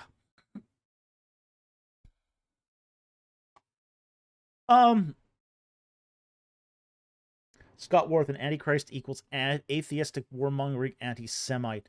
Well, he'll definitely be warmongering, not necessarily atheistic. Okay, and he will be an anti-Semite. Okay, he'll be an anti-Semite. He'll be anti-Christian. He'll be both. Not necessarily atheistic. But he might have pretenses of atheism. For him, it just seems to be that, from the looks of it, that he's going to sidestep religion. He just could be a humanist. Yeah. Yeah, he could be a technobrat. Yeah, he could be a lot of things, not necessarily atheist. Yeah, so and the real Antichrist is not gonna just come out and say, "Ooh, I'm the Antichrist. I'm from the devil." No, he's not gonna do that. That's stupid. It's why we're told how to recognize him. It's because he's not going to announce that he's the Antichrist. If he's announcing he's the Antichrist, he's probably not the Antichrist.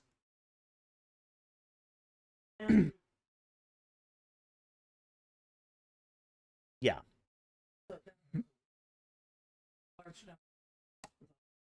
Andrew Graham says, from the looks of it, he won't be dumb. No, he won't be stupid. Oh no, he'll definitely not be stupid. He'll be very savvy. He'll be very cunning.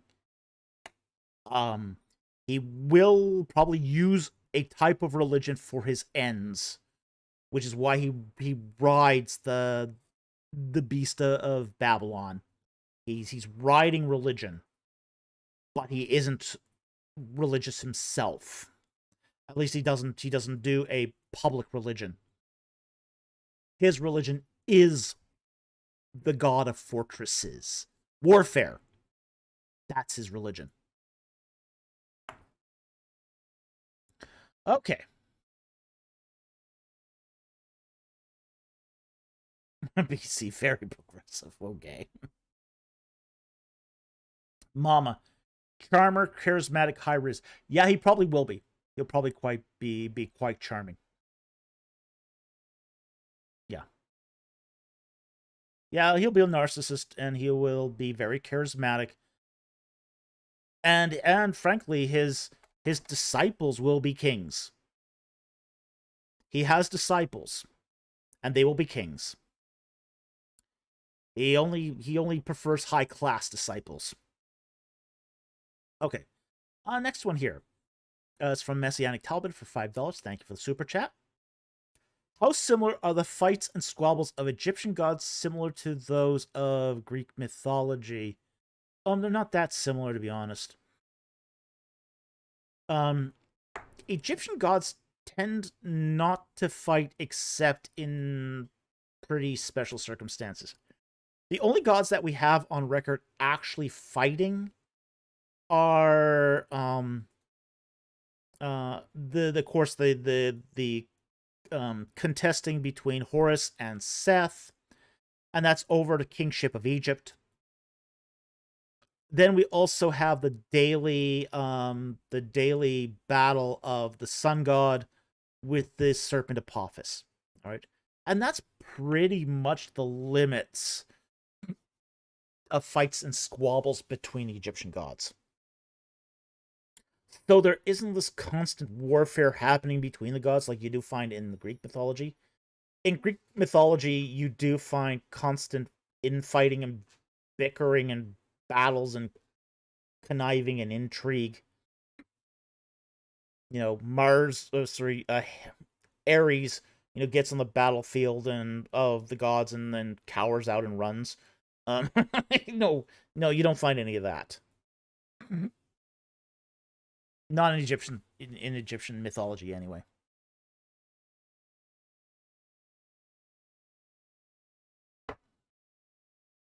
Okay, so I hope that helps. Thank you for the super chat. Very much appreciated. All right, Messiah and Talmud for $5. Thank you for the super chat. Did Egyptian gods physically get women pregnant like the Olympians? No. Okay. And there's a reason. Now, there's a no and a yes answer to this too. Okay. If it's a king, the gods were said to have played a role in the conception of a king. And how that works was, the god Khnum put the soul of the king on the potter's wheel, created man on the potter's wheel, and then Amun-Re, and Mut had mommy and daddy time, conceived the king, which the great queen and the physical king, when they had their king and queen private time, conceived, and then the gods implanted the baby god king into the great queen, and she got pregnant that way. Okay. So that's the exception. The rule is generally no. Okay. So that's the only case where you have a god getting a woman pregnant is through the conception of a king. Everyone else was conceived the normal way. Okay. But here's the thing. Here's the reason why you had less claims to physical conception by a god too. And the reason is because in Greek society, there was a stigma attached to unwed motherhood. Okay? Because there was a stigma attached to it in Greek Hellenistic society, women did often claim that they were impregnated by a god. Essentially, fooled by a god shaped like a man. Who, bent her will and, seduced her because of his divine powers, and she conceived through divine means. Okay? Now, unwed motherhood in Egypt did not carry that stigma. Because it didn't carry that stigma, there were very few claims of divine conception among the general population. So it's a cultural reason why it didn't happen in Egypt. You got those claims in the ancient world where there were these stigmas. Okay. So where you didn't have the stigma, there was none of that, those claims of, say, divine conception. Or very few at any rate. And Egypt had no, as I said, Egypt did not have that stigma applied to single motherhood. Now, that's not saying single motherhood wasn't hard. It was very, very difficult, and it was in every culture. And it did force a woman to do certain things that she wouldn't have had to do normally. But because there was no stigma attached to single motherhood in Egypt, she could still marry. Okay, because there was no stigma attached to single motherhood. So she could still marry a man. And there were avenues out for where she could, say, pursue a normal life. So being a single mother was not a end of the line in Egyptian culture. Whereas, say, in Greek culture and in Israelite culture, yeah, it was a big problem if that happened. So, okay. So anyway, I hope that answers your question. Thank you very much for the super chat. Very much appreciated.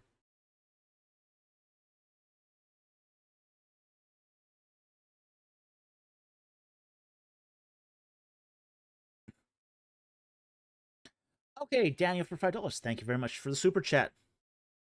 1 Kings 3:2. Would one of these high places be Mount Ebal? Let's talk about that. All right. 1 Kings. So, 1 Kings 3, verse 2. All right. And it talks about here, the people were still sacrificing on the high places because there was no house built for the name of the Lord until those days. All right. So it's getting ready to, we're getting here ready. This is during the time of Solomon, and they're getting ready to build the temple. Now, it would not have included Mount Ebal. Why? Because the Mount Ebal site only lasted about 50 years. Okay.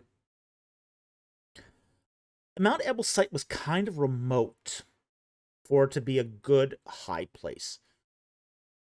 Now, it could have become a high place. It had all the potential to be a high place.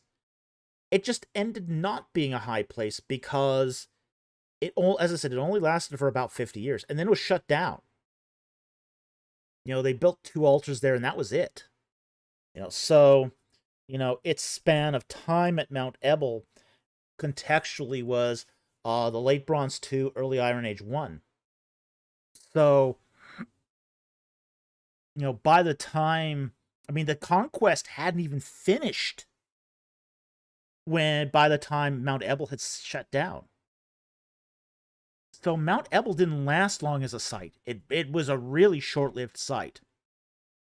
So it wouldn't count as one of the high places in 1 Kings 3:2. In 1 Kings 3:2, you're already talking about 200 years after the conquest. So, yeah, you're really talking about other sites at this point for high places. Now, let's talk about what a high place is. Because there's a lot of confusion about what a high place is. Okay? High place is not a place where people worshipped pagan gods.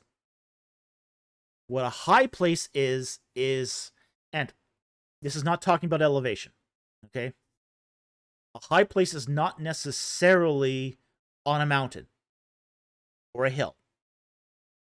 It's not high in geography, it's high in religion.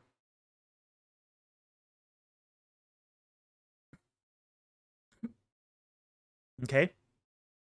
So, we're not talking about elevation here. Now, we do see this language happen, like, for example, when Elijah,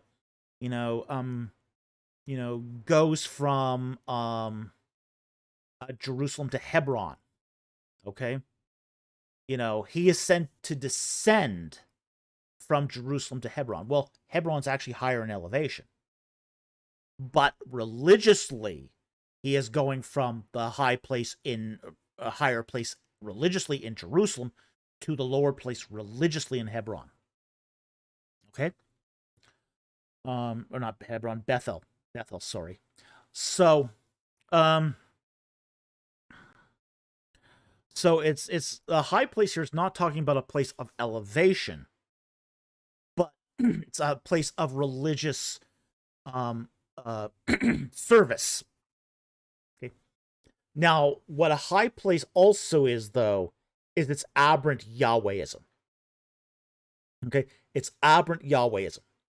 It's basically people going into these little cult sites and worshiping self-styled Yahwehism. Okay? So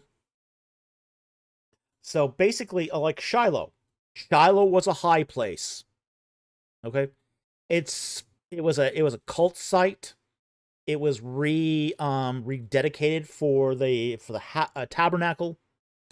It's not an elevated site, but high site in elevation, but it is a cult site. That's a high place. Basically places that had their own private Yahweh temples, like at Hebron, like at Bethel. Those are high places.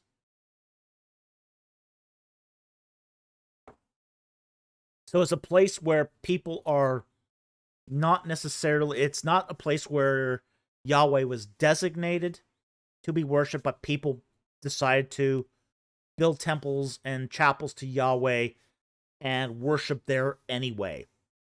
And they're doing it their own way. So what we're talking about here when we talk about high places is self-styled Yahweh worship. Okay? The best way to describe it is aberrant Yahwehism. It's not pagan as such. It's not polytheistic as such. It's still Yahweh worship. It's just Yahweh worship that's not following the rules. Okay? So, I hope that helps. Thank you very much. Super chat. Very much appreciated. Okay. Next one here. From Daniel for $10. Thank you for the super chat. Are there any known ancient Near Eastern documents which were written, composed in a way that source critics propose the Pentateuch was written JPD plus? He's talking here about the documentary hypothesis. The idea that you had multiple sources that are then sort of mashed together and then redacted constantly as they're being mashed together. The short answer to this is no. There is not a single document that was ever composed this way in the history of mankind. Okay? Not one. At least I am unaware of any document that was composed this way. Now, let's take one that has probably the longest pedigree of transmission and of composition, longer than the Bible. Okay, let's talk about the Book of the Dead, because we all love talking about the Book of the Dead. Don't open the Book of the Dead.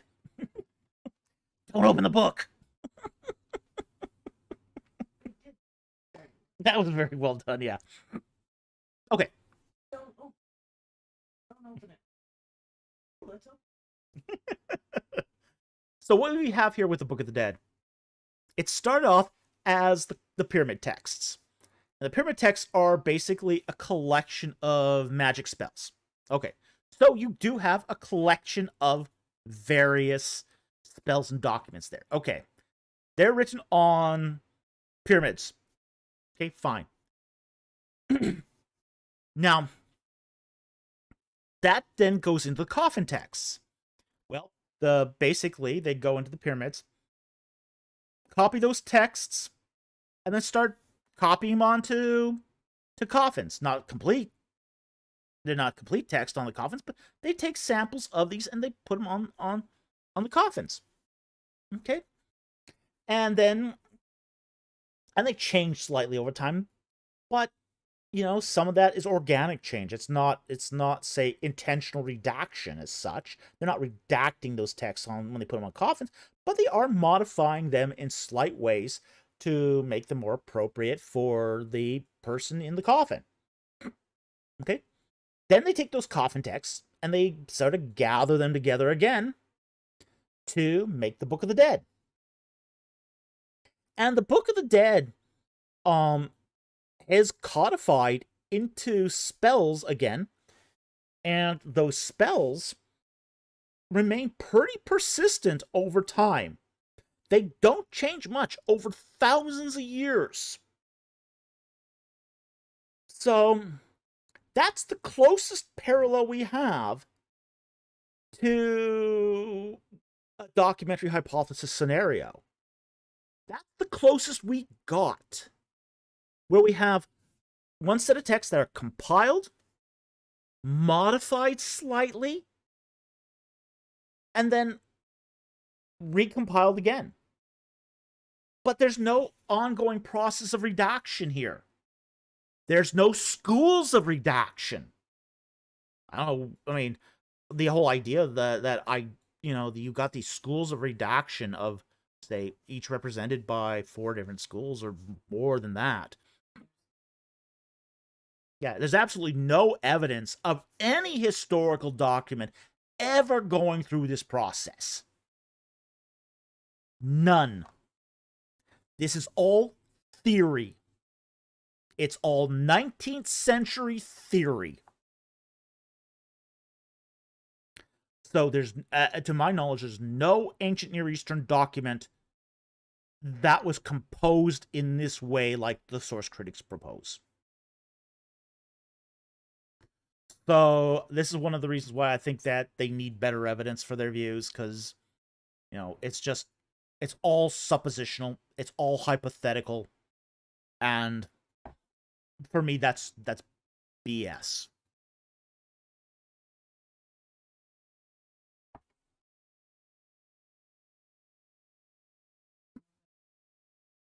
Yeah, it adds no value to interpretation either, so...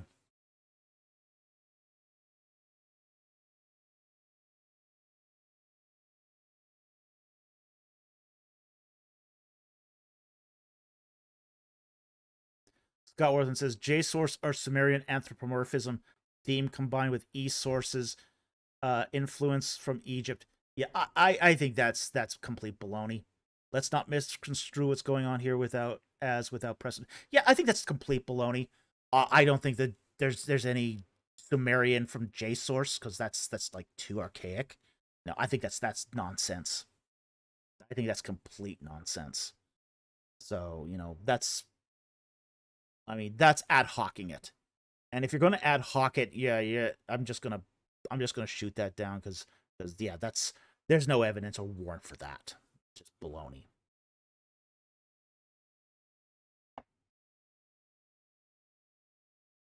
Keeps Learning goes, but the documentary hypothesis is still the mainstream view in scholarship, isn't it? Not so much anymore. Not so much anymore. Only in North America. Okay, yeah, in the North America, it's still the majority view. Okay? In Europe, it's not the majority view anymore. And in Israel, it's not the majority view anymore.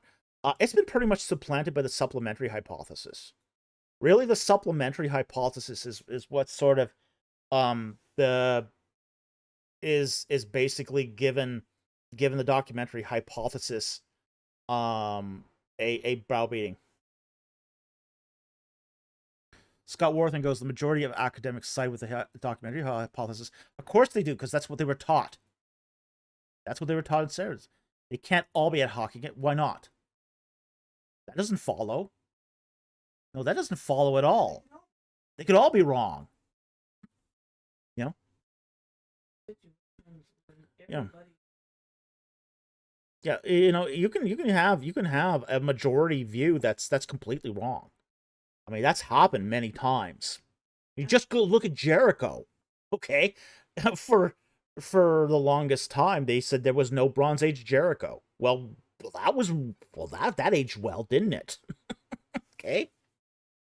So, you know, and frankly, I mean, here's the thing. The problem with the documentary hypothesis has always been, how do you determine what's redacted? What's the criteria for determining a redaction? That's the problem with it. There is no objective criteria. It's all subjective and it all shifts.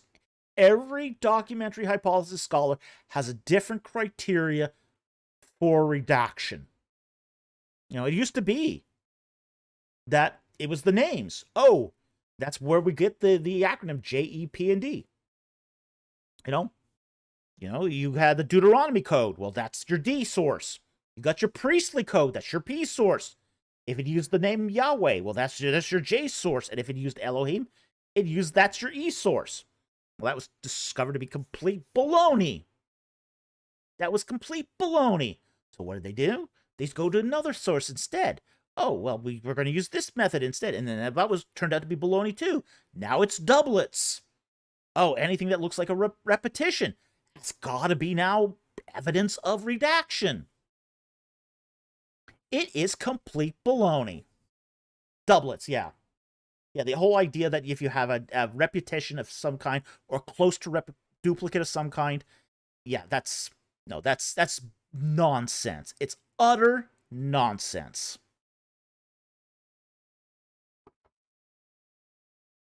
Yeah. Jonathan Walker says some duplicates are actually self-explain themselves, like the well of Beersheba of Abraham and Isaac. Yeah, they do. They do explain themselves. Which is why when you've got, you know, these supposed doublets, I mean, you've got to be careful about this because a lot of those have an explanation that, you know, does not require redaction. You know, the idea, I mean, a lot of them will say, hey, you know, who sold Joseph into slavery? Was it the Ishmaelites or the Midianites?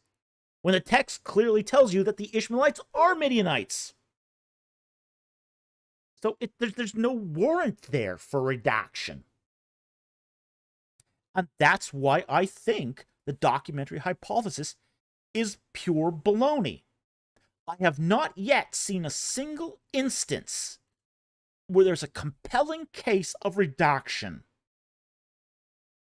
Now, there might be, okay? And I'm not discounting here the updating of spellings, okay? I'm not talking about spellings when I'm talking about redaction. I'm talking merging of documents where they change the content to make it fit. It's just, oh my gosh. Yeah, mama. Bilbo wrote some, Frodo wrote some, and Samwise added the ending, yeah. Yeah, it's just, you know, it is complete baloney. It is, the document hypothesis is complete baloney. There is no ancient text that ever followed that method of construction, and there's no warrant for this. There's no evidence to support this view. It's complete nonsense. Utter nonsense. And not only that, it's bad exegesis. The whole idea is based on only using. Oh, yeah. Oh, yeah.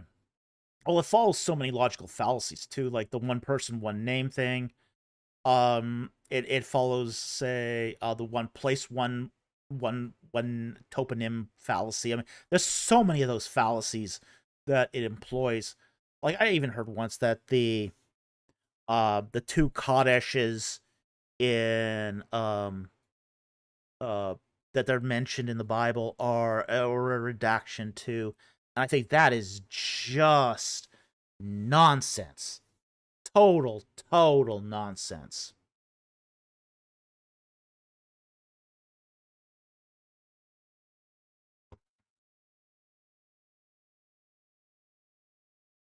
All right, let's go move on to the next super chat here.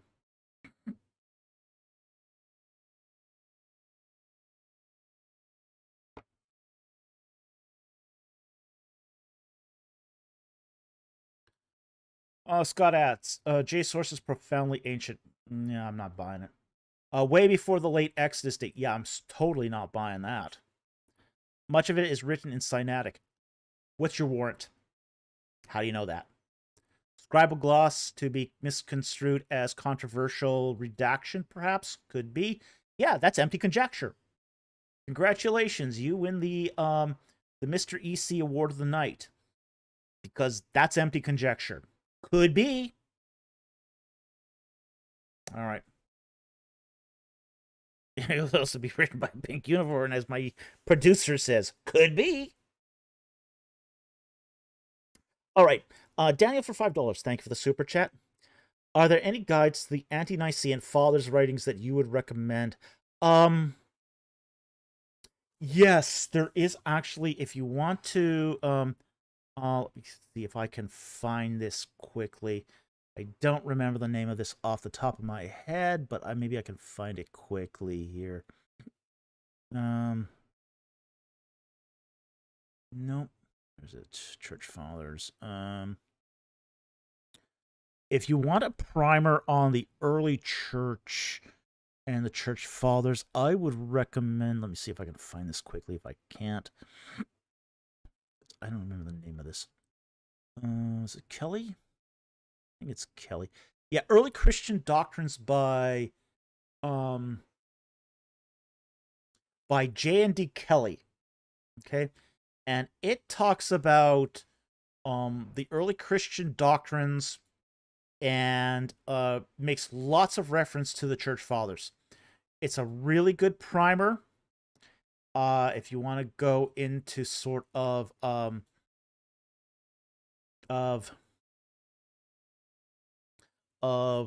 Church Fathers and the ante-Nicene writings.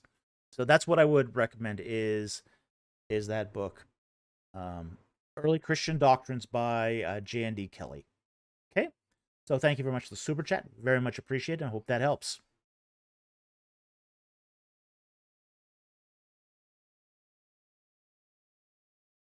All right, Daniel for $5. Thank you for the super chat.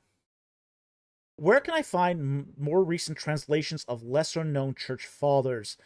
There's several series that I would recommend for this. More recent translations. Let me see what here. Let's see.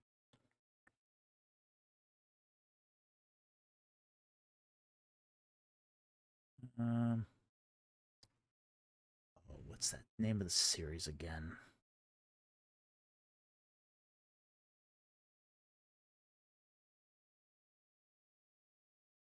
Sorted.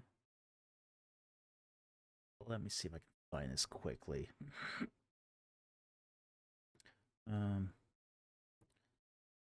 There are more recent translations of the Church Fathers. I'm trying to remember what the series were. And it's slipping my mind at the moment. There was a Catholic series that was recently done. Just can't remember the name of it at the moment.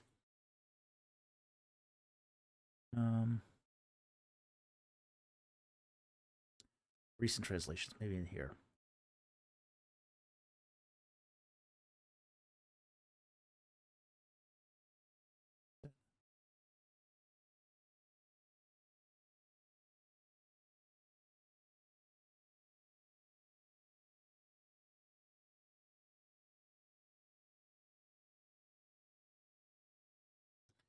There's what series is this? Yeah, Catholic University Press did a series.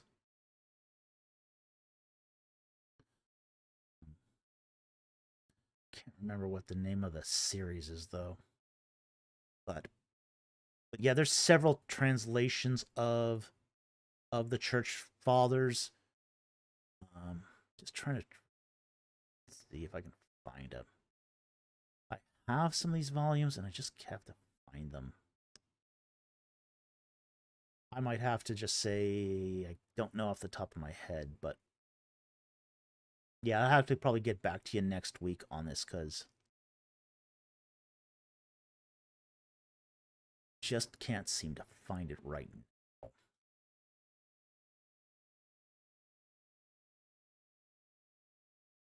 I'm going through my library here and I've got a bunch of these, but I can't seem to find where I filed them. Oh, you have to kind of understand that my library holdings, I have close to 70,000 books in electronic format. So I have to maybe that's one. I can find it here.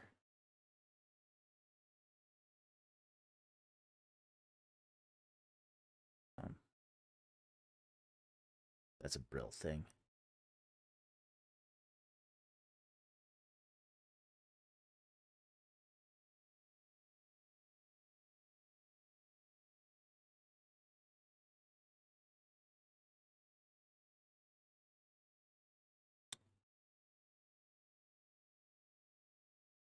I do really need to go through these files and really sort them out.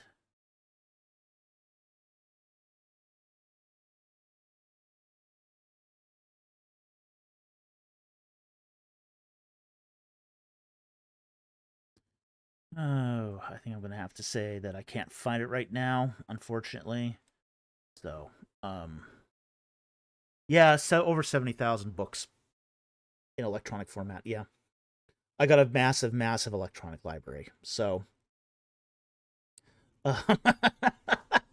Mama, feeling a bit envious at the moment. I'll have to pray for God's forgiveness. Okay.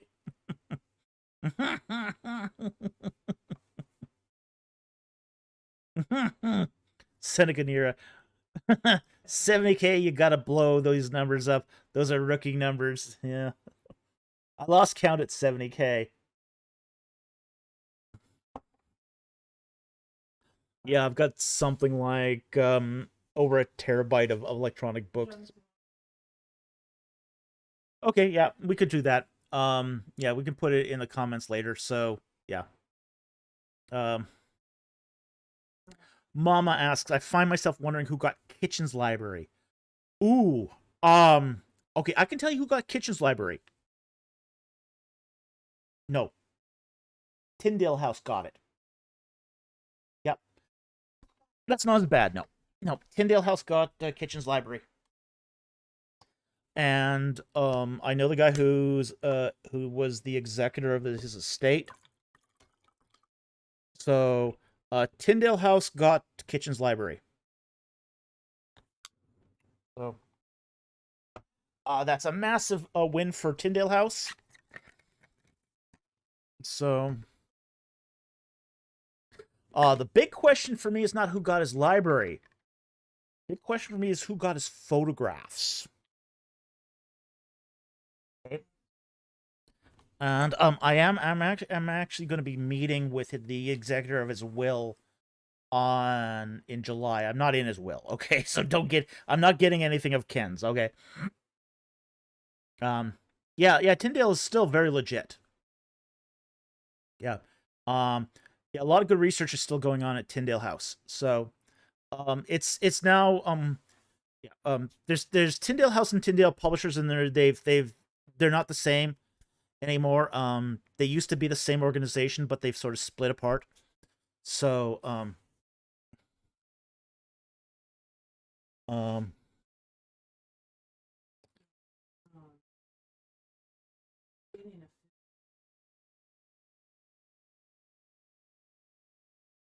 Jonathan Walker says, I tried to get a hold of a physical copy of his Treaty Laws and Covenants. in the Near East from Spain, and I got a refund because it was damaged on the way. That's a tricky book to get now. That's a tricky book to get. I have a copy of it. Actually, mine is autographed. But yeah, it's a difficult book to get now. It's also expensive, really expensive. Crazy expensive if you had to buy it. But yeah, the big question for me is who got his slides? Who got his photographs? Because Kitchen had something like 40,000 slides of all these Ramesside inscriptions in Egypt. And a lot of those inscriptions don't exist anymore because they were destroyed. So I'm wondering who's got his photographs. Because it was stipulated in his will that those photographs were to be destroyed. Okay? Now, were they destroyed? I hope not. I really hope they weren't. So, I'd love to know who gets those. All right. So, well, I mean, he could have changed his will too at the last minute on that. I hope he did. I think Paul basically got through to him because the library was also supposed to be disposed of, and then it going. I'm thrilled Tyndale House got the library. I hope they got the photographs too.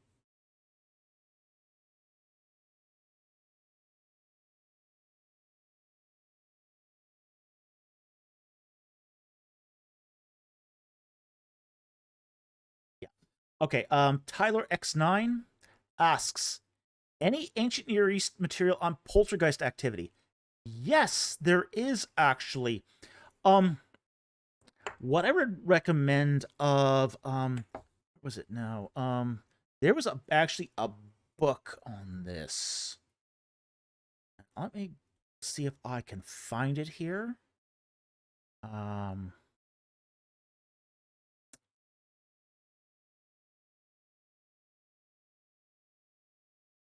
Yes. Yes, there's a book on this, and it's actually really, really good.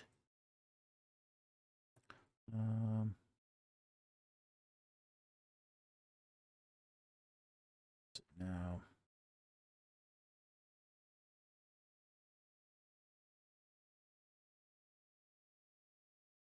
Find it here. Oh yeah, The First Ghosts by Irving Finkel. Okay. He talks about poltergeism, that there is evidence of poltergeist activity in Mesopotamian documents. Okay. Objects being thrown around, which is the definition of a poltergeist activity. Yeah. Yeah, The First Ghost by Irving Finkel. That's the source I would recommend here. Yeah, he talks about this. So, yes, there is evidence for this in the ancient Near East. So, I hope that helps. Thank you very much for the super chat. Very much appreciated. Okay, Mysterious Fungus for $10. Thank you for the super chat. Are there lines between specific clan begins and ends set in stone, or is it more subjective? Like one would consider B to be part of A's clan, while others see A and B as two clans. Okay, a division of the clan can be subjective. Okay,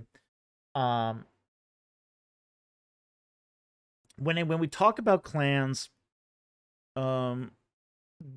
clans are subdivided into clades.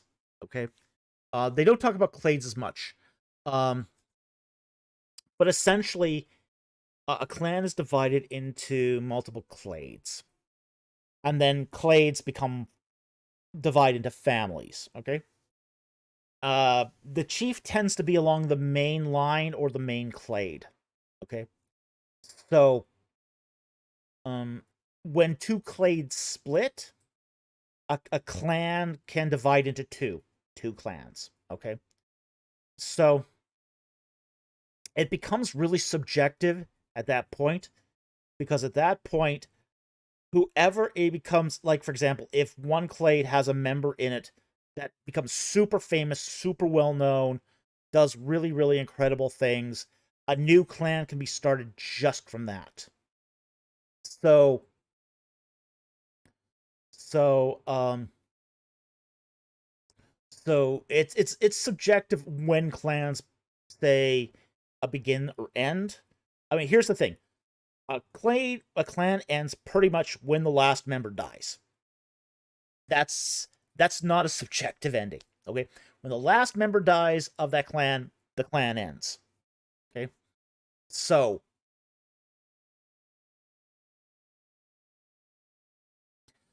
Jonathan Walker, would the clades be grandparents and the clan be great grandparents? Um, yes, it can be that, but it can also be a lot further back too. Like, for example, Scottish clans tend to be made of many, many, many clades that go back 1,000 years. Okay, so um, sort of at its sort of shortest, um, your great grandparents would be your great grandfather can start a clan. Okay, because you got 4 generations there. You got your great grandfather's generation, you got your grandfather's generation, you got your dad's generation, and then you got you. 4 generations. That forms a clan right there. Okay, now if your great grand father had multiple sons, each of those families would be a clade underneath the great grandfather. Okay, so that's how it works. Now your clan chief will descend down one of those clades, usually the clade of the eldest son. Usually, not guaranteed, but usually. Okay, so that's how it would generally work. Now, how a new clan starts is very subjective. Again, you have to have a progenitor, and that progenitor is usually somebody who does something of note. Oh, Bunny is up to something. All right. It is midnight, yeah, so she wants to be fed, so we probably will wrap this up pretty soon here. Okay, so anyway, Mysterious Fungus, I hope that helped. Starting a new clan, subjective. Ending a new clan, not subjective. Everyone dies. Okay?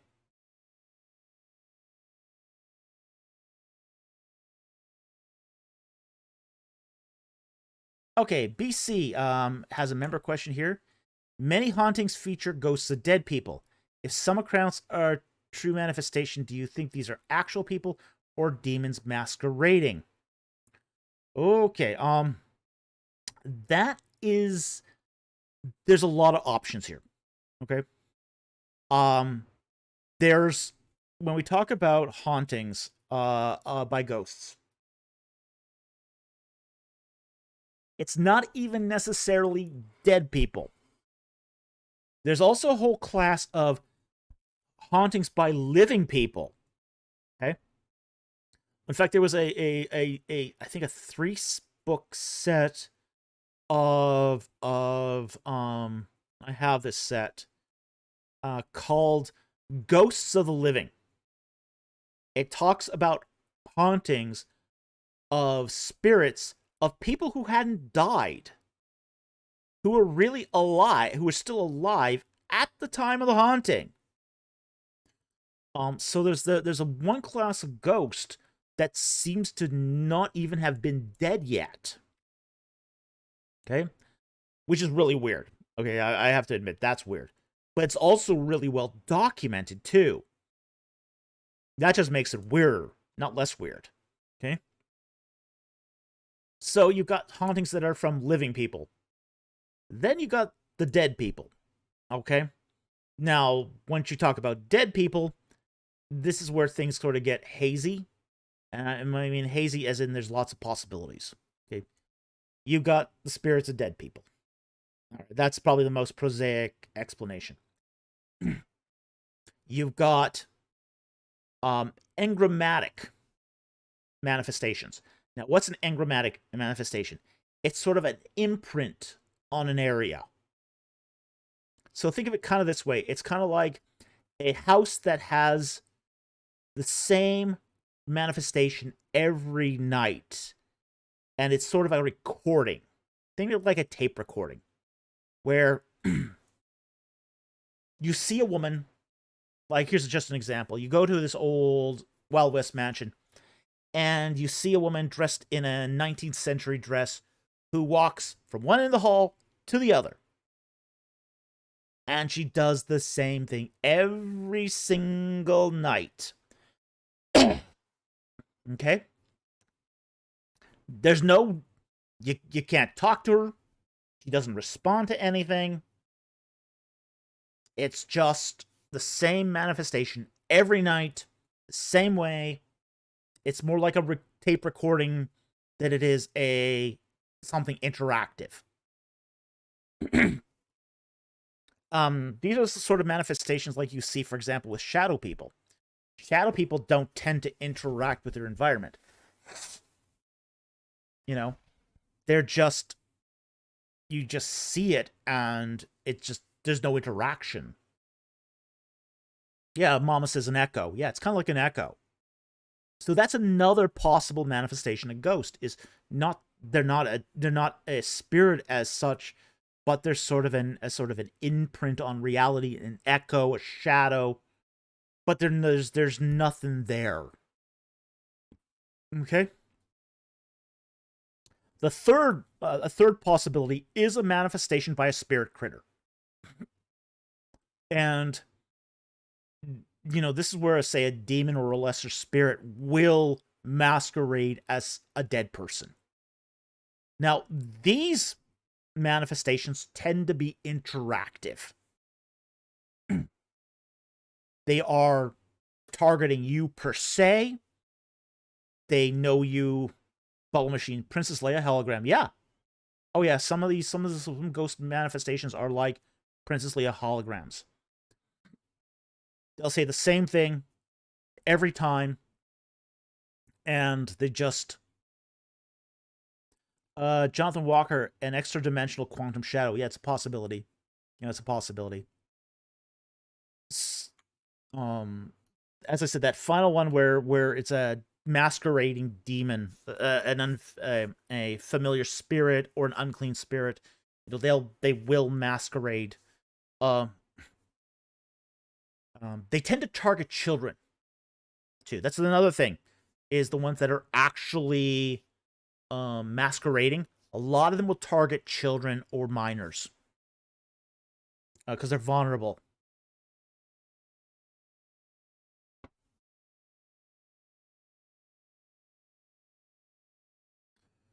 Harry Stark, what even are ghosts? Ghosts are a form of apparition of a spirit being. Okay, so it's an apparition.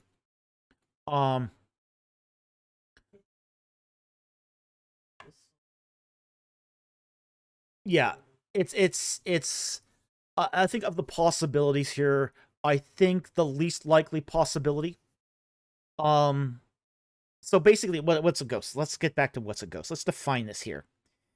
Ghost is an apparition. So it's something you perceive.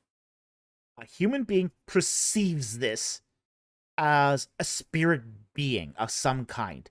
They're not they're a non-physical being that you perceive.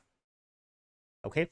So, it's a ghost is something that could be heard or seen or felt, but it's in some way a human being experiences a being or a remnant of a being that's not physically there.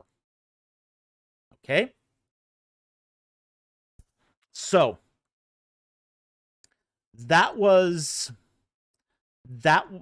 defines what we mean by when we're talking about ghosts. Okay? Now, of the possibilities we laid out here, I find that the whole idea that these are spirits of the dead to be the least compelling explanation. All right, I don't think spirits of the dead return as ghosts. Okay, which leaves the three other possibilities, and I think any of those three possibilities are still sort of on the table. Either they're spirits of the living, they're basically imprints upon reality, or they are masquerading spirit critters. I think any one of those three is a possibility, but it's going to depend on the particular manifestation and the circumstances surrounding it. So, I don't think one explanation covers it all. So I think there's a range of possibilities here.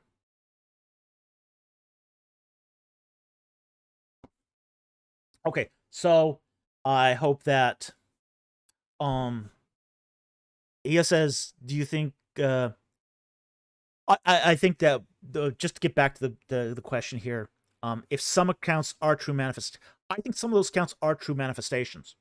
Okay. Hey, look, I've seen one. So I'm not willing to dismiss all of the accounts. Yeah, the Bible mentions them as well. So Are none. Yeah, Not yeah, it is part of the biblical worldview that these things exist. How they exist is a different question.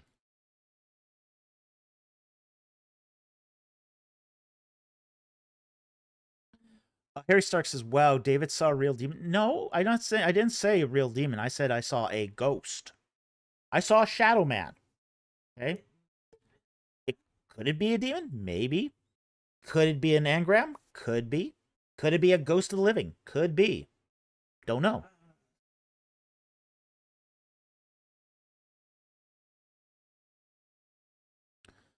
Just Janice said, had one masquerade as my sister. Hadn't heard her voice for a while. That's possible. Yeah. If it's the masquerading, it's probably a lesser spirit critter. Yeah. Yeah. Oh yeah. Oh yeah. There was a time when we my wife and I had this really weird experience once where we dreamed the same thing. And it was this very strange dream. We weren't watching the same television because she was watching TV and I was off studying, so for my MDiv exams. So we weren't doing the same activities at all. But we had both had this really weird dream where our grandmothers had come up to us and were acting all friendly. Okay. And my wife woke up crying because it brought tears to her eyes that, because it brought back memories of her grandmother being so kind and gentle. And it made her really miss her grandmother. I on the other hand, what was wondering was happening. Because my grandmother was being all nice and tender and caring. That wasn't my grandmother. My grandmother was not nice, not caring, not in the slightest. My grandmother could be mean, really, really mean. Okay, and I'm waking up. I'm going, what just happened here? It's like, yeah, just so you do get manipulations like this too, where a spirit critter will try to manipulate a party, get greedy, and try to do that same thing twice. Yeah, spirit critters will use the same script. They're not creative. Not creative in the slightest. So it's like, yeah, they can masquerade, but sometimes they didn't do their research prior to trying to masquerade. So, they're not omniscient. They don't know everything. I mean, they got a pretty good information network because they know other spirit critters, but they're not perfect and they do make some serious mistakes.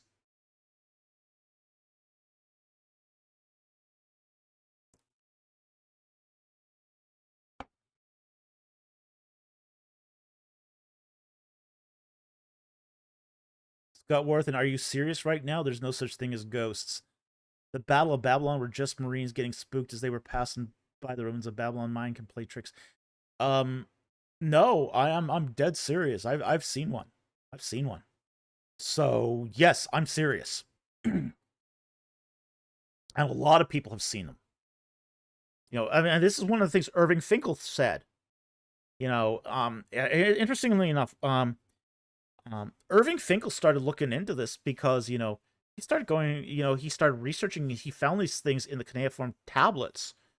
And, he started going to parties and, he said, well, I got this crazy thing I want to talk about. And, and Finkel would go to these high-end parties and he says, yeah, I heard this story about somebody, seeing a ghost, and what do you think about that?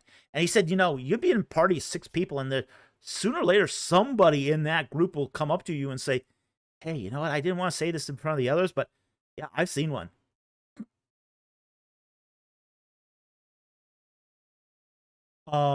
Harry Stark, have any ghosts, spirits, demons been recorded on camera? Some of the activity has. Okay. Now that activity has always been contested. So it's hard to verify any recording as such. Like for example, some poltergeist activity has been recorded on camera. I mean, I've seen poltergeist activity myself. So, again, stuff flying off the shelves at West Elm. So, you're more likely not to see ghosts, spirits, or demons on recording equipment. They're not corporeal. They need the human mind to be visible. So, that's not going to manifest on camera. Poltergeist activity does, because physical objects fly off the shelves. So, that's something you're going to see. Other than that, though, the ghosts, demons, and spirits, you're probably not going to see that on camera. Okay. So. All right, so let's move on here and do the last super chats here, and then we'll call it a night. Let's see if we can get there. Are we here? Okay. DWC. Okay, we've done that already. Bubble machine. On the topic of bunnies, is it possible for cats and bunnies to get along, or do you need to keep them separate rules? You have to be careful with cats, adding cats and bunnies together. Sometimes they get along royally. Sometimes they don't. Depends on the bunny, depends on the cat. All right? But I would be more likely to trust a cat with a bunny than a dog with a bunny. Okay? Dogs and bunnies are predator and prey. Cats and bunnies can get along, especially if they're similar in size. So, there have been a lot of successful pet owners that have combined cats and bunnies. So it's been done very easily. Again, depends on the size. You get a big Netherland, or sorry, not Netherland, Flemish giant and a small cat, and you won't have any problems. Do bunnies eat cats? No, but they can beat the crap out of them. Yeah, don't use a Maine Coon cat. If you got a Maine Coon cat, that's not going to be compatible with a rabbit. Okay, and we got Mortimer here with Milo here with some dinosaurs. I want to thank Jack Ray for gifting the channel 20 Ancient Egypt and the Bible memberships. Thank you very much for your support of the channel. We really appreciate it, and it keeps food on our table, and we really appreciate that too. Thank you so very much. Okay, Paul for 19.99. Thank you for the super chat. Thoughts on the new Pope? I don't have a lot of thoughts on the new Pope. From what I hear is he's a moderate. He's going to follow along the lines of Pope Francis, but try to respect the traditions of the church. It's too early for me to say. He's one of those cardinals I don't know a lot about. He's sort of always been sort of under the radar. So, it's going to be really hard to tell. I hope he's better than Francis. Okay.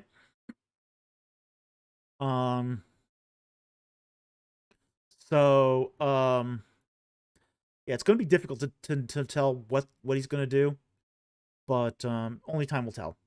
Okay, but thank you very much for the super chat. Very much appreciate it. All right. Yeah, he's the first American Pope. Yeah. Courtney Thompson for $2. Thank you very much for the super chat. Joshua 10:41 and 11:16. Did Goshen move? Name appreciate. All right. Joshua, let's go to the text here. Take a look at this. And Joshua 10:41.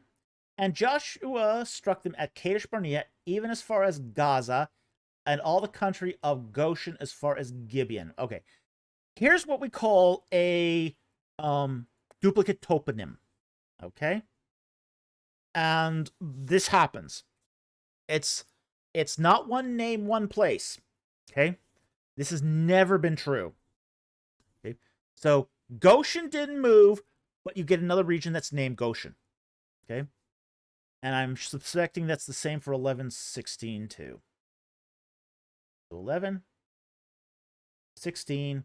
And Joshua took all the land, the hill country, and all the Negev, and that's definitely in the Levant. All the land of Goshen, the lowland, the Arabah, and the hill country of Israel and its lowland. Okay. Yeah, so again, this is one of those cases where you have one name used of two places. And this is not uncommon. Okay? You have Goshen in the Nile Delta, and you have a Goshen in the Levant. Two places with the same name. And this happened frequently. We have multiple Kadeshes.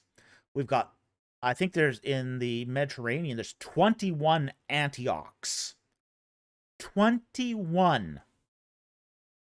So, yeah. 3 Hermopolises. You know, this people kept reusing the same names over and over and over again. So, you know. So this was very common. This was very, very common where people would take names that they were already familiar with. I mean, we see this even in North America. You know, there's like 50 Springfields in the United States. 50 Springfields. Almost one per state essentially. Although some states have 2. So yeah, it's just one of those things that we just have to kind of accept. So I hope that helps. Thank you very much for the super chat. Very much appreciated. And this is the final super chat of the night here. Yeah, Mama says America's done the same thing. Check how many states have a Lawrence, a Greenville, and a Lincoln. Yeah. Yeah, exactly. Yeah, how many lakesides are there? As I said, Springfield. Yeah, I mean, Springfield is one of the most common town names in the United States. Yeah. Yeah, there's a lot more Springfields than Poison Lakes. But there are a few poison lakes. Yeah, people ignored it too until they ended up dead. Okay, Jonathan Walker for $5. Thank you for the super chat. And this is the last super chat of the night here. It's 12:30 already, so it's probably a good time to end. He asks, do the colors in Exodus 26:1 give us clues of how the cherubim were woven in an Egyptian context? Let's take a look at that. All right. Exodus, it's a good question. Exodus 26, and this is the building of the tabernacle. All right, Exodus 26:1. Moreover, you shall make the tabernacle with 10 curtains of fine twisted linen and blue and purple and scarlet material, and you shall make them with cherubim, the work of a skillful workman. Okay. The colors don't tell us a lot. There's a couple ways they could have made this. Blue and purple were synthetic, could be obtained through synthetic pigments like Egyptian blue and Egyptian purple. Okay. And I do have an example of Egyptian blue right here. Ta-da! That's Egyptian blue. And it's blue. It's a light sky blue with it's kind of a cool blue. It looks warm on the screen, but it's really a cool blue. If I take it, keep it out of the direct. Yeah, it's sort of a robin's egg blue, but it's kind of I'll keep it out of direct light here so you can kind of see the color better. But yeah, it's about that. So that's Egyptian blue. So it's an artificial pigment, and the Egyptians did make this stuff. So it's possible they could have used Egyptian blue for this, or Egyptian purple, which is similar. Okay, or they could have used It's made from copper, yeah. Yeah, it's a copper pigment. Yeah. It's copper combined with natron and then reduced in a furnace. Okay. Yeah, it's a really beautiful blue. It's also very ephemeral too, though, unfortunately. It fades to white. Okay. They also could have used turquoise. They also could have taken turquoise and crushed it and turned that into a blue pigment as well. Because Egyptian blue is a synthetic replacement for turquoise as a pigment, which is also a copper salt. Oh yeah, oh yes, yeah. You did have glass. I mean, this is the birth of Egyptian blue is a result of first of all faience technology coupled with glass making technology. So the colors here, and scarlet, that's from an insect. I think it's cochlid, something like that.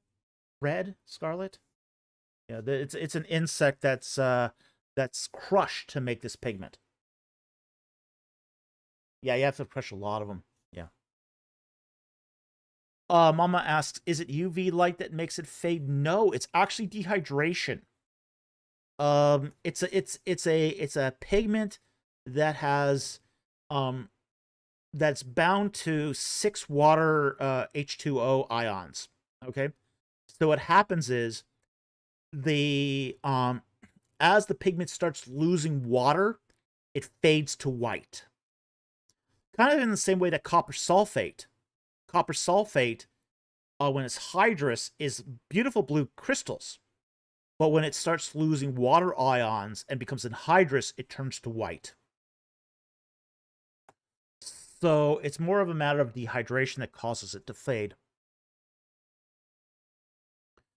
Now, with that said, the colors here doesn't give us a really good indication of how the cherubim were woven. But it's a great question. Mama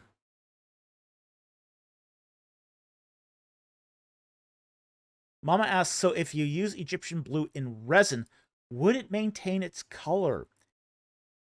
That is a really interesting question, and the likely answer of that is yes. Now, there's an experiment I would love to do with this stuff, which is embedded in something like resin or glass. And then, because one of the things is this stuff undergoes infrared luminescence. Shine a red light on it, and it gives off infrared radiation. So there's a possibility that if this is embedded in a, say, a crystal or a epoxy resin, you could get enough transmission off of it that you could turn this into an infrared laser. But that's a scientific geek discussion for another night. Okay, so with that said, there's really nothing here that would give us a clue of how the cherubim were woven, just from the colors alone. But it's an interesting question, and it's a good question. Thank you very much for asking the question. Okay, do we have any non-super chats? We'll take one non-super chat if we have one. If we don't, then we'll just call it a night. Just one non-super chat. Mama. Oh, I'm very geeking right now.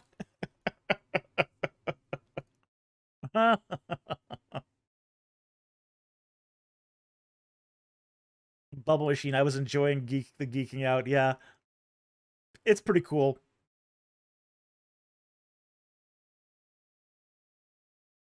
Okay, if we've answered everything, then we'll just call it a night then. I'm cool with that. I'm tired and it's after midnight, so, and we've given them lots to geek out on. So Egyptian cut the stones with lasers. Yeah, well, don't think so, but hey, you know, there's things that have special applications today. Like, oh, what was it called? Methylene blue. Methylene pew pew. A methylene blue is a classic dye that was used in microscopy going all about 300 years. It was invented like 300 years ago, and it's been used as a dye. But methylene blue is laser reactive, like liquid lasers. Okay, now what a liquid laser is you put the dye in a tube, and it's a liquid, but you can stimulate that with radiation to create a laser from methylene blue. And it's a laser that's sometimes used in hospitals these days. So,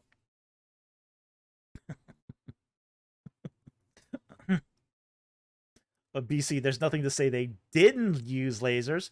Could be. Could be. All right.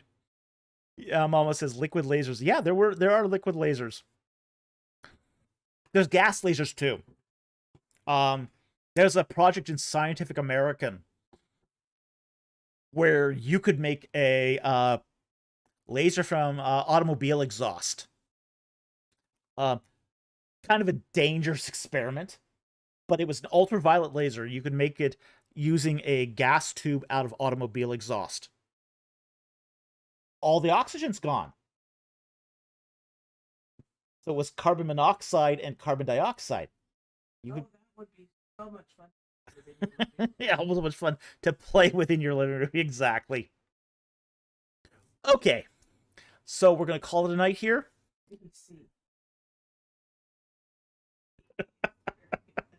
BC, how much to fund the laser making experiment? I have not priced it out, okay? All right. That was fun. All right. So we're going to call it a night here. I want to thank all the super chatters who have donated generously to the channel and have helped us out. You guys, your donations, they put food on our table, and we really appreciate that. Thank you so very much. Also want to thank our Patreon and YouTube subscribers. You guys pay for the equipment upgrades, and we really appreciate that because they get expensive sometimes. And repairs are a perennial cost to this channel, so we thank you for that. We also want to thank our regular subscribers who basically view our videos, who hit that like and subscribe button, and who share the URLs with other social media platforms. You guys get the message out. So thank you very much for joining us tonight. We're glad you could be here, and we'll see you next time on Ancient Egypt and the Bible. And one more thing, remember the special Wednesday live stream where we talk about the novel. That's it. Have a great night. We'll see you next time on Ancient Egypt and the Bible.